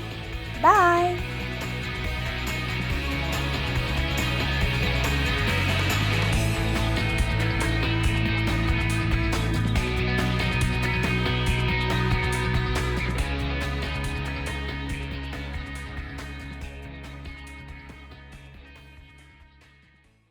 Want to master grammar so you can speak properly, express yourself better, and understand more? In this video, I'll show you how to master grammar with our lessons and learning program. Let's begin. Number 1. Listen to the lesson conversations and explanations. In every lesson, you learn a conversation. Then, our teachers break down every word and grammar rule. So you're actually learning grammar rules in the context of conversations, and you can easily see how they're used. Once you're done, review the conversation again and again to remember what you've learned. Number 2. Read the bonus explanations and tutorials. With the lesson notes, you get extra grammar explanations and examples that are not presented in the lesson. After you're done with the lesson, read the lesson notes for extra review. You can even save them as PDFs so that you can access them anytime. Number 3. Leave a comment on the lesson. Once you've learned a grammar point, be sure to use it. Leave a comment in the comments section. Write some example sentences for practice. Our teachers will review your comment and give you feedback. Number 4. Unlock even more grammar lessons. If you want to find all of the grammar lessons available, visit our lesson library. Under Category, choose Grammar. You'll get all of the pathways and lessons dedicated to helping you learn and master sentence patterns and grammar points. So, if you're ready to finally learn a new language the fast, fun, and easy way, sign up for your free lifetime account by clicking on the link in the description. Signing up takes less than 30 seconds, and you'll start speaking from your very first lesson. If you enjoyed these tips, hit the like button, share it with anyone who's trying to learn a new language, and subscribe to our channel. We release new videos every week. I'll see you next time. Bye!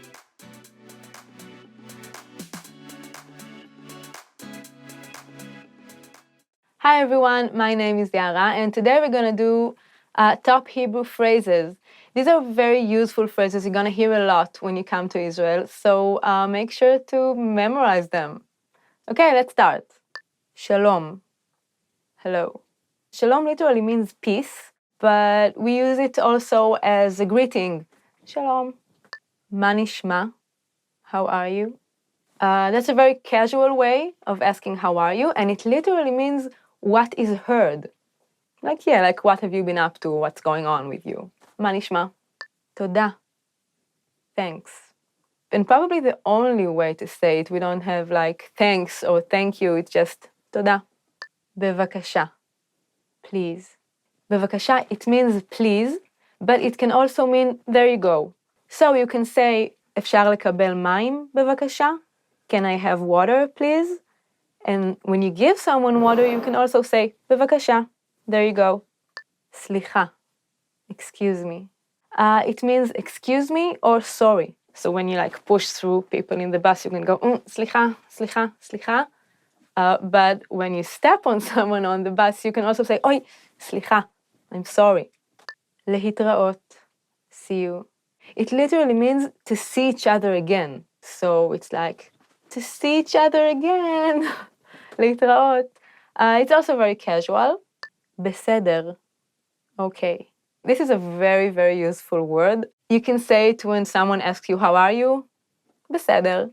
You can say it to show you understand something. When someone gives you direction, you're like, בסדר. It literally means in order, like everything's in order. טוב. Fine. Most of the time it means fine. Literally it means good. A lot like בסדר. How are you? טוב. To respond to a direction, like go that way, please. טוב. Fine, I understand.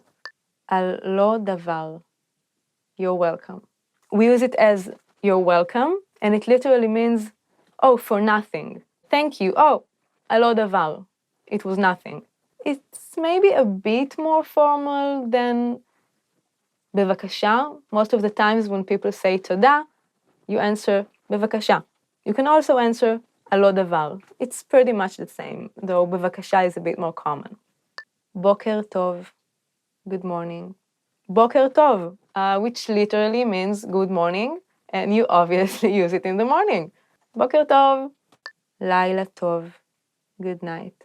So yeah, good night you can say when you leave a party at night, you know, you can say, okay, bye, good night, לילה טוב. צהריים טובים. Good afternoon.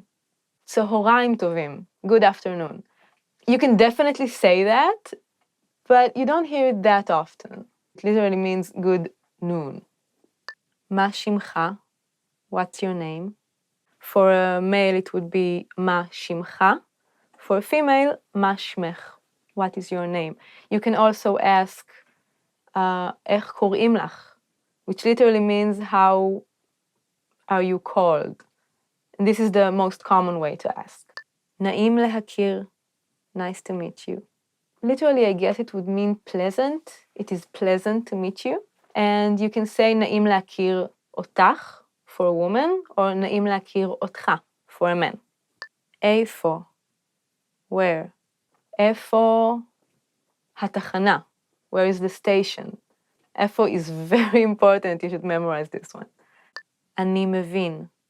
I see. For a woman, it would be אני מבינה. I understand, I see. אני מבינה. מה השעה? What time is it? The literal translation would be what is the hour? This is how you ask. סליחה, מה השעה? Excuse me, what time is it? אפשר בבקשה לקבל? Can I please have? אפשר בבקשה לקבל מים? Can I please have some water? And this would be the same for a male speaker and for a female speaker. אפשר בבקשה לקבל? איפה השירותים? Where's the restroom? איפה השירותים? Where's the restroom? שירותים is restroom. איפה השירותים? Another one to memorize. אני מצטער.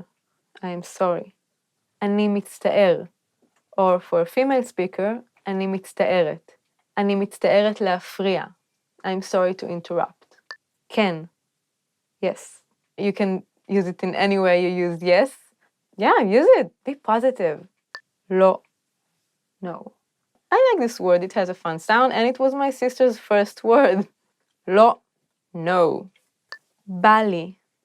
I feel like. בא לי. It's two words. בא לי.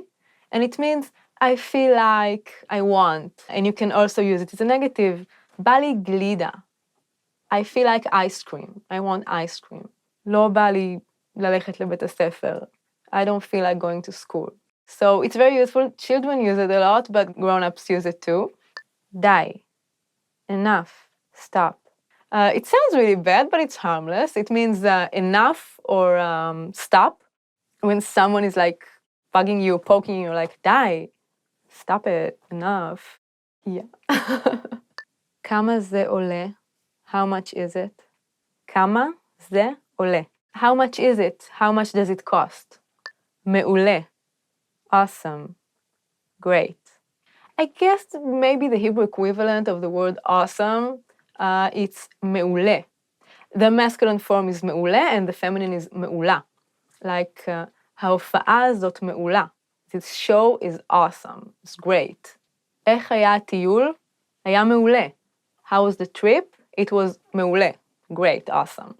Okay, that's it for today for Top Hebrew Phrases. Thank you so much for watching. And what is your favorite Hebrew phrase? Tell us on the comments below. And don't forget to subscribe. Bye. Phrases. I forgot my name.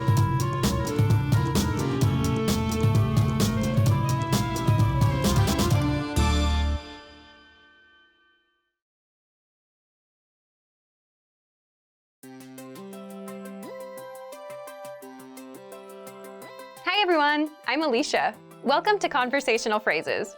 We've found that the best way to learn a language is to speak it from day one. And the best way to start speaking is to learn phrases that you'll use in real conversations. In this lesson, you'll learn conversational phrases to ask and answer the question, how do you say this? After watching this video, you'll be able to ask someone how a word is pronounced. And if you want to learn more vocabulary, phrases, and example sentences you can use in real-life situations, click the link in the description to download your How to Say Something PDF cheat sheet for free. Now, let's take a look at some conversational phrases.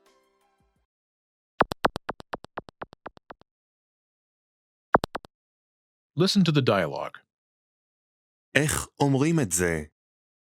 זה נקרא חניון. Once more with the English translation.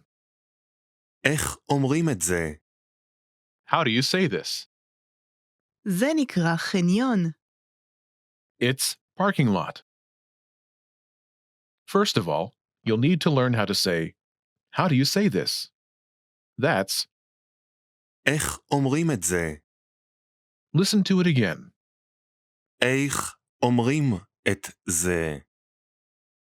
איך אומרים את זה? Now, how do you answer this question? The pattern is זה נקרא. word. This Hebrew sentence literally translates into, it is called word. But it means it's word in English. For example, it's parking lot. זה נקרא חניון. זה נקרא חניון.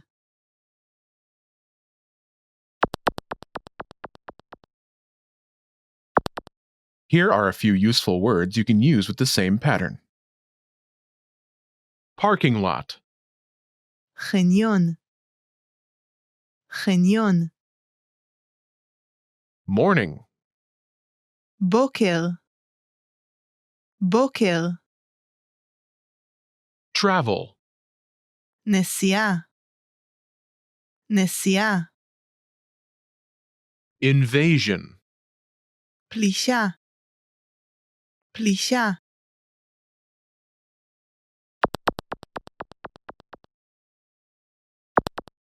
Let's look at some examples. Listen and repeat or speak along with the native speakers. איך אומרים את זה? זה נקרא בוקר. איך אומרים את זה? זה נקרא נסיעה. איך אומרים את זה? זה נקרא פלישה.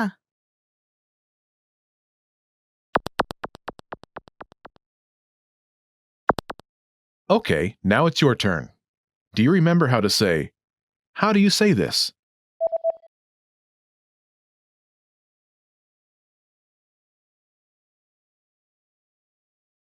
איך אומרים את זה? Now, imagine it's the word morning. Do you remember how to say morning? בוקר. בוקר. Say, it's morning.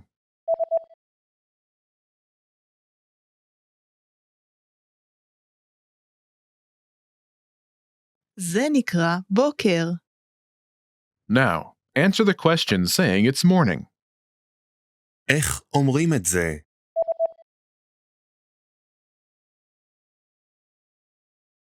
זה נקרא בוקר. Now imagine the word is travel. Do you remember how to say travel? נסיעה. נסיעה. Say, it's travel.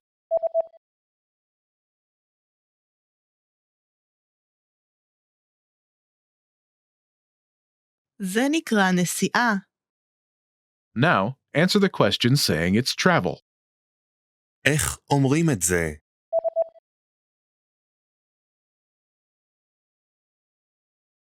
זה נקרא נסיעה. Now imagine the word is invasion. Do you remember how to say invasion?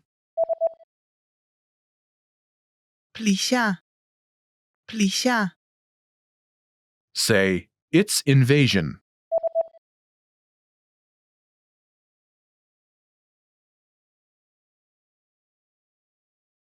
זה נקרא פלישה.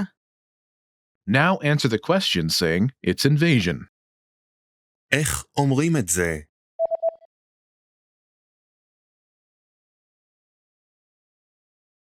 זה נקרא פלישה. In this lesson, you learned new vocabulary and phrases you can use in your everyday life to ask someone how something is said.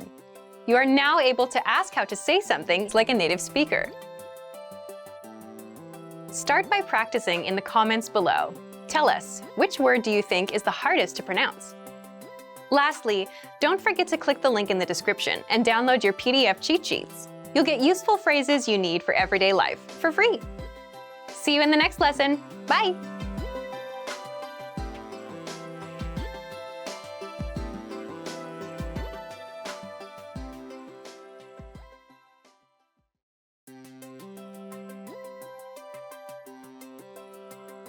everyone, I'm Alicia.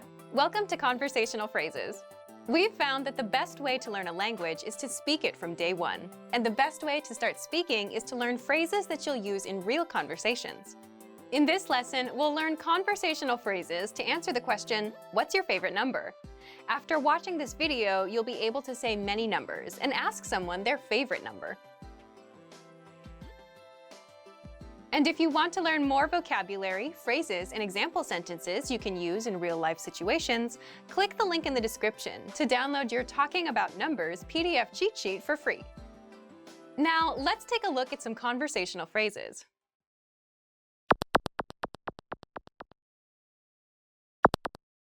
Listen to the dialogue. מהו המספר האהוב עליכם ביותר? המספר האהוב עליי ביותר הוא 7. Once more with the English translation. מהו המספר האהוב עליכם ביותר? What's your favorite number? המספר האהוב עליי ביותר הוא 7. It's 7. First of all, you'll need to learn how to say, what's your favorite number? That's מהו המספר האהוב עליכם ביותר? listen to it again. מהו המספר האהוב עליכם ביותר? מהו המספר האהוב עליכם ביותר? Now, how do you answer this question? The pattern is המספר האהוב עליי ביותר הוא number. This Hebrew sentence literally translates into, my favorite number is number. But it means, it's number. For example, it's 7. המספר האהוב עליי ביותר הוא 7. המספר האהוב עליי ביותר הוא 7.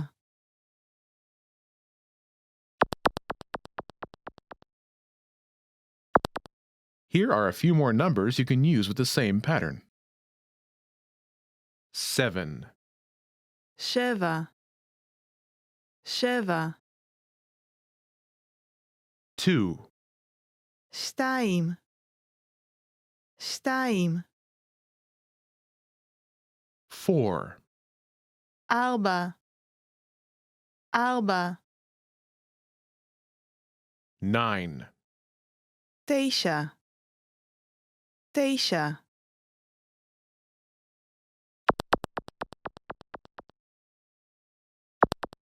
Let's look at some examples.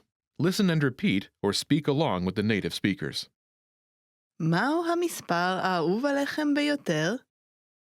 המספר האהוב עליי ביותר הוא 2.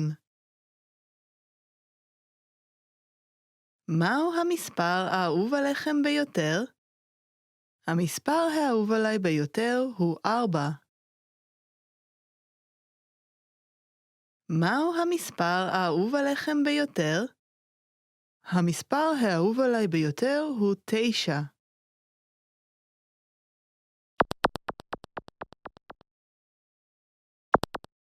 Okay, now it's your turn.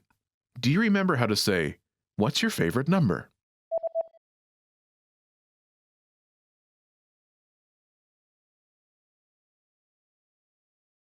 מהו המספר האהוב עליכם ביותר? Imagine it's 2. Do you remember how to say 2? 2. 2. Say, it's 2.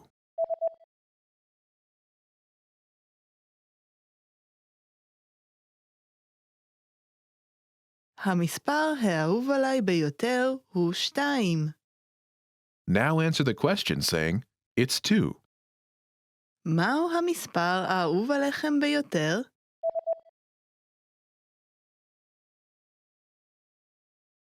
המספר האהוב עליי ביותר הוא 2. Now imagine it's 4. Do you remember how to say 4?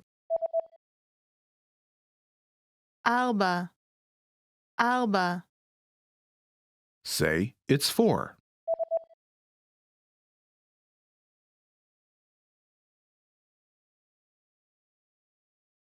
המספר האהוב עליי ביותר הוא 4.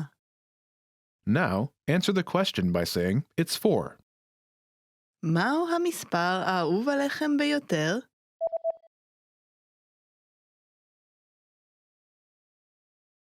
המספר האהוב עליי ביותר הוא 4. Now, imagine it's 9. Do you remember how to say 9? 9. 9. Say, it's 9.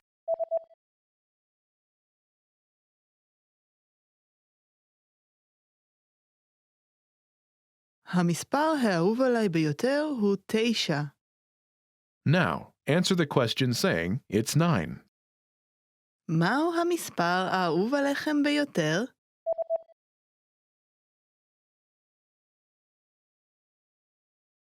המספר האהוב עליי ביותר הוא 9.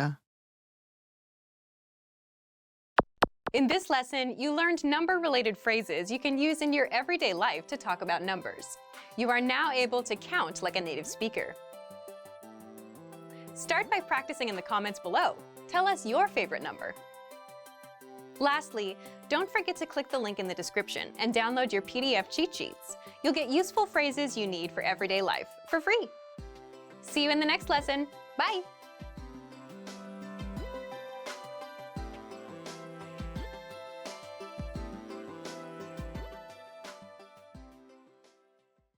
Do you feel like you don't speak enough Hebrew? That you need to know more words? Then stick around. With these lessons, you'll pick up some of the most common words in just a few minutes. Now, this video is a small portion of our learning program. To get the full lessons, translations, and Fluency Fast study tools, click the link in the description and sign up for your free lifetime account.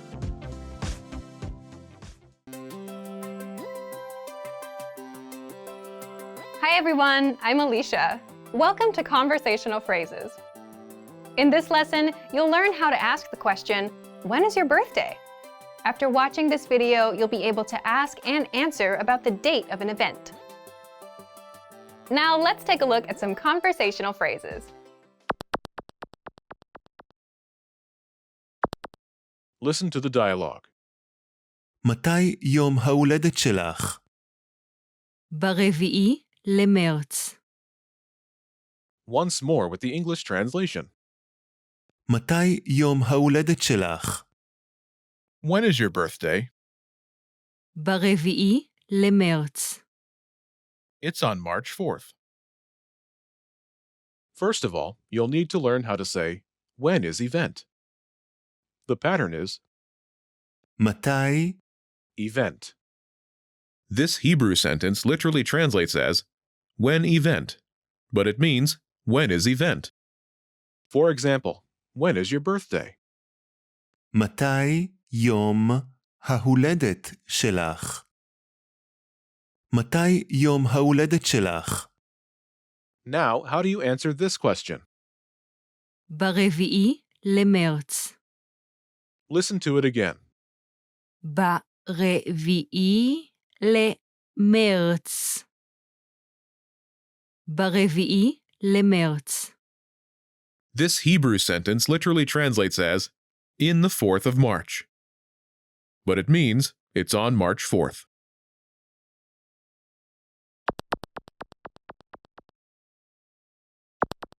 Here are a few more phrases you can use with the same pattern to talk about upcoming events. Your birthday. יום ההולדת שלך. יום ההולדת שלך. Your birthday. יום ההולדת שלך. Your graduation. סיום הלימודים שלך. סיום הלימודים שלך. Your graduation. סיום הלימודים שלך. Your retirement.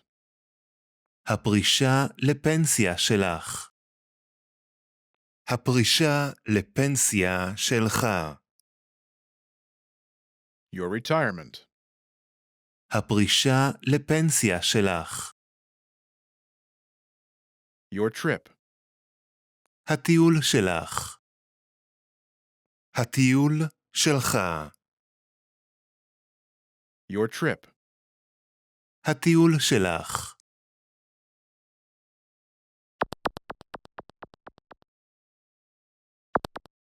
Let's look at some examples.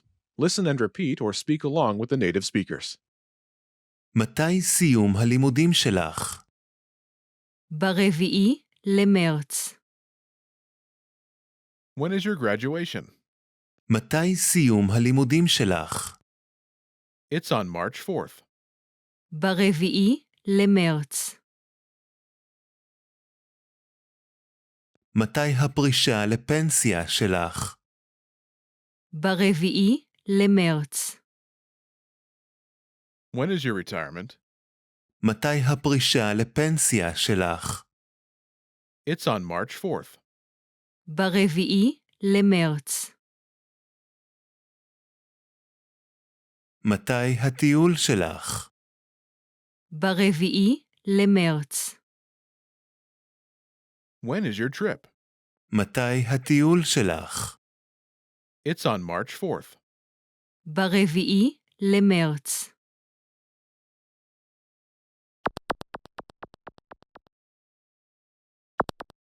Okay, now it's your turn. Do you remember how to say, when is event?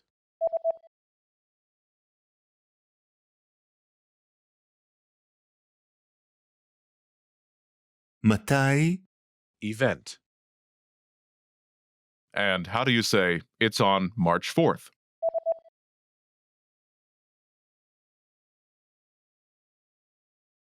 ב4 למרץ. Imagine your graduation is coming up. Do you remember how to say, your graduation? סיום הלימודים שלך. סיום הלימודים שלך. Say, when is your graduation?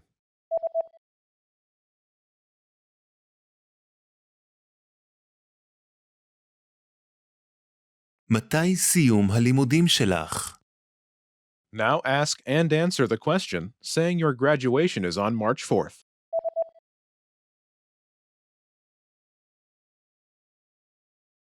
מתי סיום הלימודים שלך? ב4 למרץ. Now imagine your retirement is coming up. Do you remember how to say, your retirement? הפרישה לפנסיה שלך. הפרישה לפנסיה שלך. Say, when is your retirement?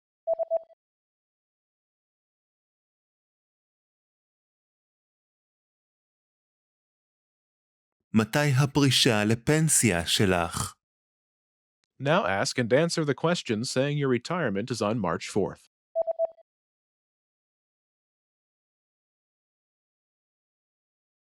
מתי הפרישה לפנסיה שלך? ב4 למרץ. Now imagine your trip is coming up. Do you remember how to say, your trip? הטיול שלך. הטיול שלך. Say, when is your trip?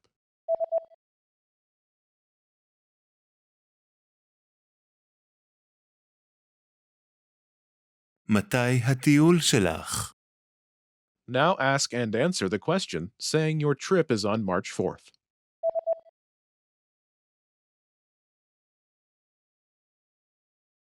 מתי הטיול שלך? ב4 למרץ. In this lesson, you learned new vocabulary and phrases you can use in your everyday life to ask about life event dates. You're now able to ask for the date of an event like a native speaker. Start by practicing in the comments below. Ask your fellow learners when their birthdays are. Lastly, don't forget to click the link in the description and download your PDF cheat sheets. You'll get useful phrases you need for everyday life for free. See you in the next lesson. Bye! Remember, here's what you can do to learn all of these words by heart. Drill these words with our spaced repetition flashcards, which will help cement these words into your long-term memory. Save them to the word bank, your personal vocabulary collection where you can print out your own study sheets, or review the words with our looped vocabulary slideshow and play it until you know all of the words. So click the link in the description right now and sign up for your free lifetime account to get these lessons and study tools.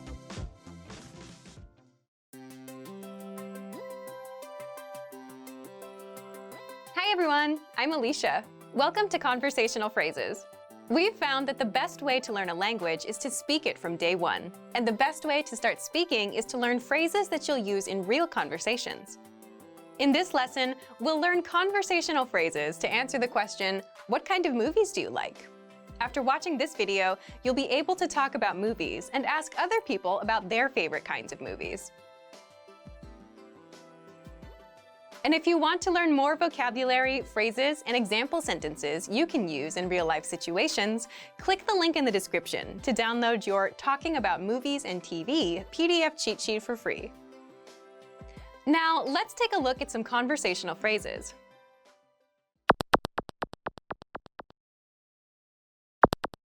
Listen to the dialogue. איזה סוג של סרטים את אוהבת? אני אוהבת סרטי אימה. Once more with the English translation. איזה סוג של סרטים את אוהבת? What kind of movies do you like? אני אוהבת סרטי אימה. I like horror. First of all, you'll need to learn how to say, what kind of movies do you like? That's איזה סוג של סרטים את אוהבת? listen to it again. איזה סוג של סרטים את אוהבת? איזה סוג של סרטים את אוהבת? Now, how do you answer this question? The pattern is אני אוהבת סרטי. type of movie. I like type of movie. For example, I like horror. אני אוהבת סרטי אימה. אני אוהבת סרטי אימה.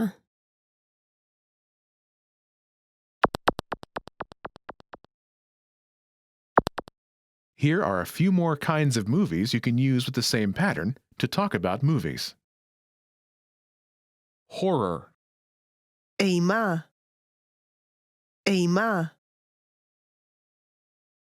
comedy, קומדיה, קומדיה, fantasy, פנטזיה, פנטזיה,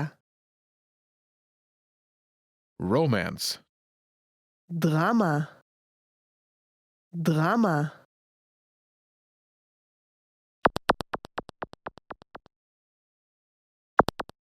Let's look at some examples. Listen and repeat or speak along with the native speakers. איזה סוג של סרטים את אוהבת? אני אוהבת סרטי קומדיה. איזה סוג של סרטים את אוהבת? אני אוהבת סרטי פנטזיה. איזה סוג של סרטים את אוהבת? אני אוהבת סרטי דרמה.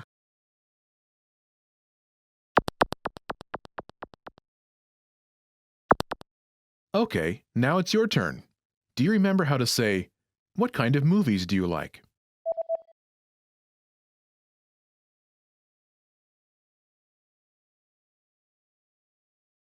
איזה סוג של סרטים את אוהבת? Imagine you like comedies. Do you remember how to say comedy? קומדיה, קומדיה, Say, I like comedy.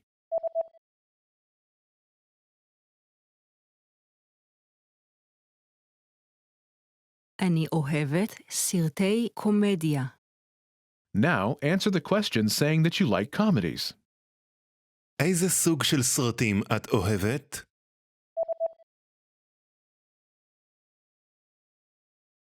אני אוהבת סרטי קומדיה. Now imagine that you like fantasy movies. Do you remember how to say fantasy? פנטזיה. פנטזיה. Say, I like fantasy.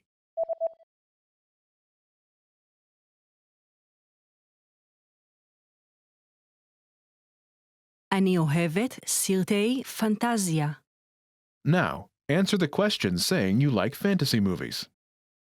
איזה סוג של סרטים את אוהבת?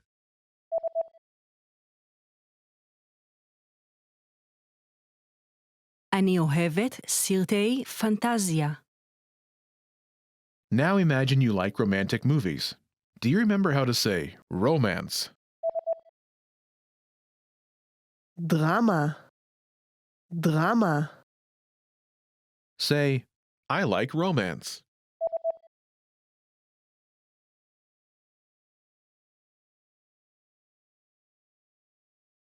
אני אוהבת סרטי דרמה. Now answer the question saying you like romantic movies. איזה סוג של סרטים את אוהבת?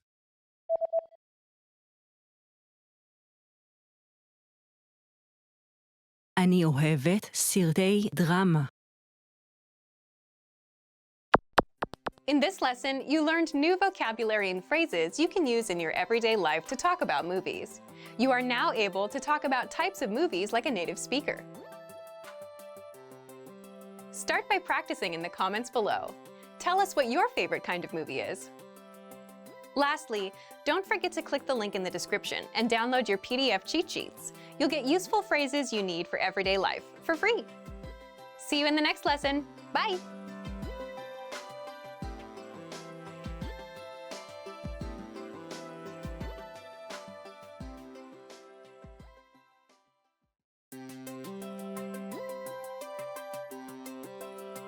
Hi everyone, I'm Alicia. Welcome to Conversational Phrases.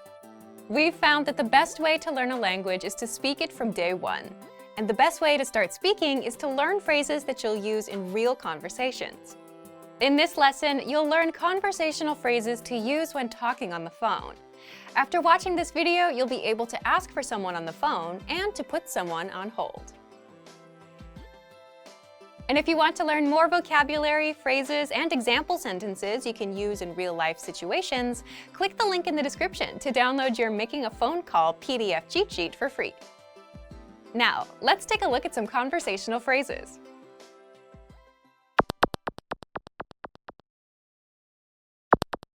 Listen to the dialogue. שלום, אפשר לדבר עם האחראי? כן, רק רגע. Once more with the English translation. שלום, אפשר לדבר עם האחראי? Hello, I'd like to speak with the person in charge. כן, רק רגע. Okay, just a moment. First of all, you'll need to learn how to say hello on the phone. That's שלום, שלום. Then you'll need to learn how to say, I'd like to speak with person. The pattern is אפשר לדבר עם person. This Hebrew sentence literally translates as, can I speak with person? But it means, I'd like to speak with person. For example, hello, I'd like to speak with the person in charge. שלום, אפשר לדבר עם האחראי? שלום, אפשר לדבר עם האחראי? Now, how do you answer this question? כן, רק רגע. Okay, just a moment. Listen to it again. כן, רק רגע. כן, רק רגע. This Hebrew sentence literally translates as, yes, just a moment, but it means, okay, just a moment.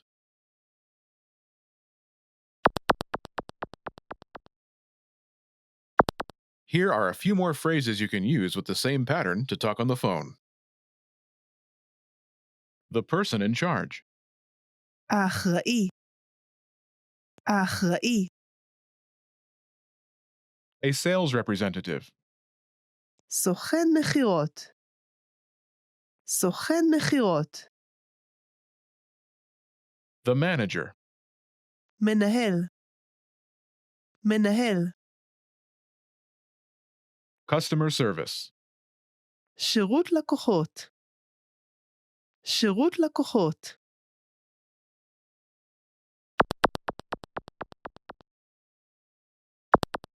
Let's look at some examples. Listen and repeat or speak along with the native speakers. אפשר לדבר עם סוכן מכירות? כן, רק רגע. אפשר לדבר עם המנהל? כן, רק רגע. אפשר לדבר עם שירות הלקוחות? כן, רק רגע.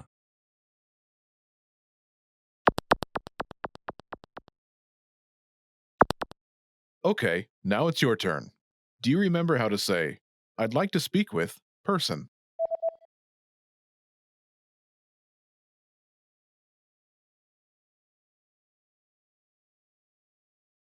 אפשר לדבר עם... Person. And how do you answer it?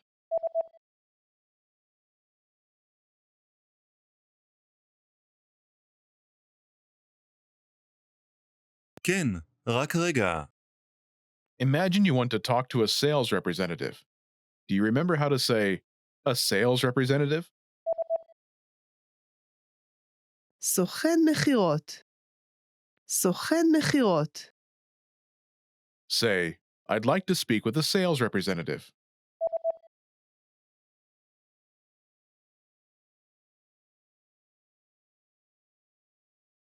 אפשר לדבר עם סוכן מכירות?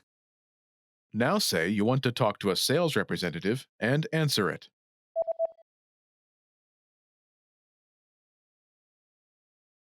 אפשר לדבר עם סוכן מכירות? כן, רק רגע. Now, imagine you want to talk to the manager. Do you remember how to say, the manager? מנהל. מנהל. Say, I'd like to speak with the manager.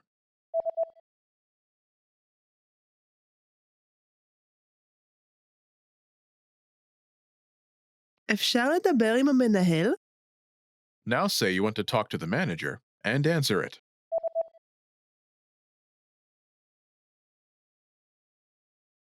אפשר לדבר עם המנהל? כן, רק רגע. Now imagine you want to talk to customer service. Do you remember how to say customer service? שירות לקוחות. שירות לקוחות. Say, I'd like to speak with customer service.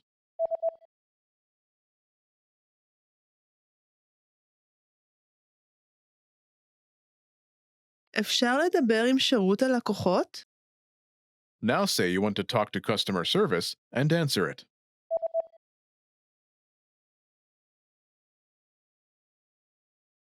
אפשר לדבר עם שירות הלקוחות? כן, רק רגע. In this lesson, you learned new vocabulary and phrases you can use in your everyday life to talk on the phone. You're now able to answer the phone like a native speaker. Start by practicing in the comments below. Tell us and your fellow learners whom you'd like to call. Lastly, don't forget to click the link in the description and download your PDF cheat sheets. You'll get useful phrases you need for everyday life for free. See you in the next lesson. Bye!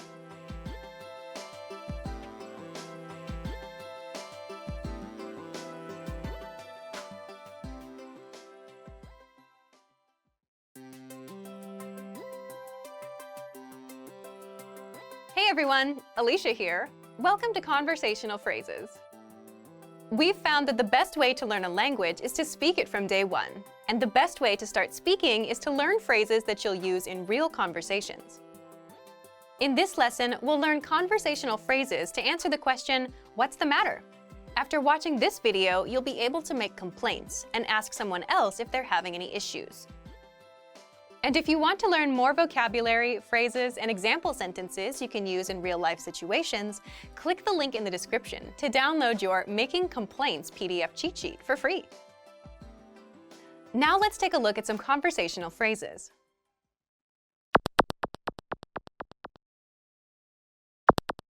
Listen to the dialogue. הכל בסדר?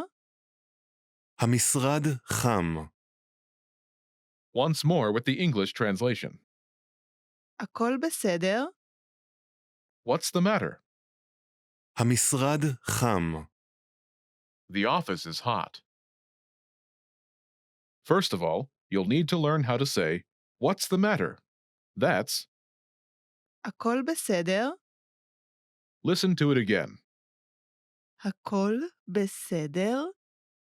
הכל בסדר? This Hebrew sentence literally translates into, is everything okay? But it means, what's the matter in English? Now, how do you answer this question? The pattern is המשרד. adjective. The office is adjective. For example, the office is hot. המשרד חם. המשרד חם.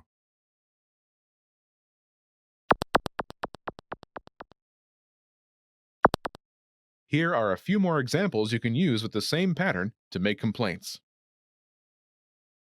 Hot, חם. חם.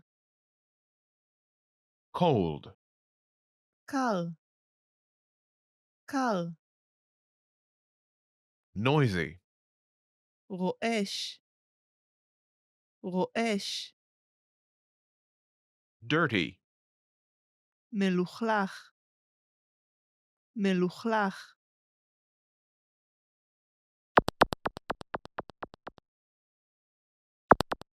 Let's look at some examples. Listen and repeat or speak along with the native speakers. הכל בסדר? המשרד קר. הכל בסדר? המשרד רועש. הכל בסדר? המשרד מלוכלך.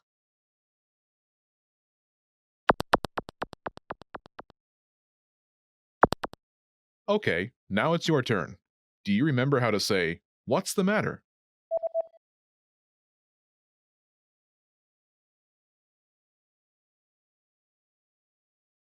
הכל בסדר? Imagine the office is cold. Do you remember how to say cold? קר. קר. Say, the office is cold.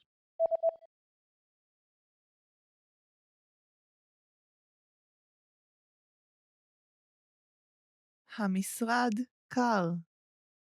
Now answer the question saying the office is cold. הכל בסדר?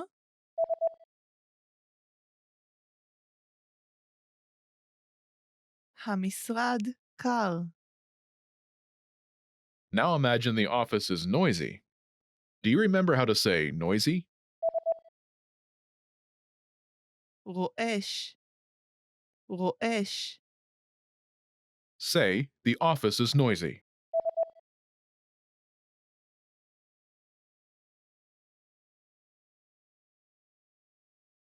המשרד רועש. Now, answer the question saying the office is noisy. הכל בסדר?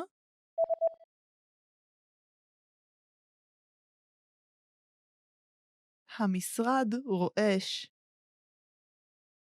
Now imagine the office is dirty. Do you remember how to say dirty? מלוכלך. מלוכלך. Say, the office is dirty.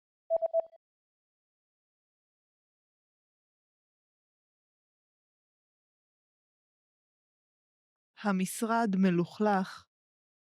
Now answer the question, saying the office is dirty. הכל בסדר?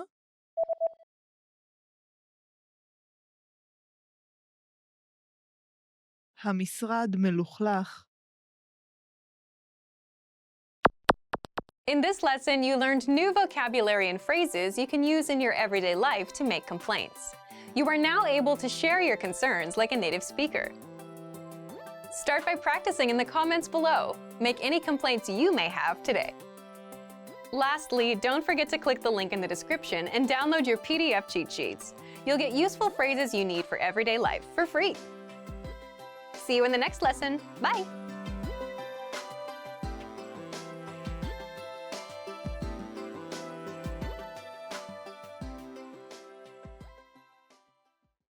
Expand your vocabulary with our Core 2000 Words ebook. It's free and packed with essential expressions that you'll use on a daily basis. Start building your vocabulary today. Click the link in the description below to download your free Hebrew ebook before it's gone.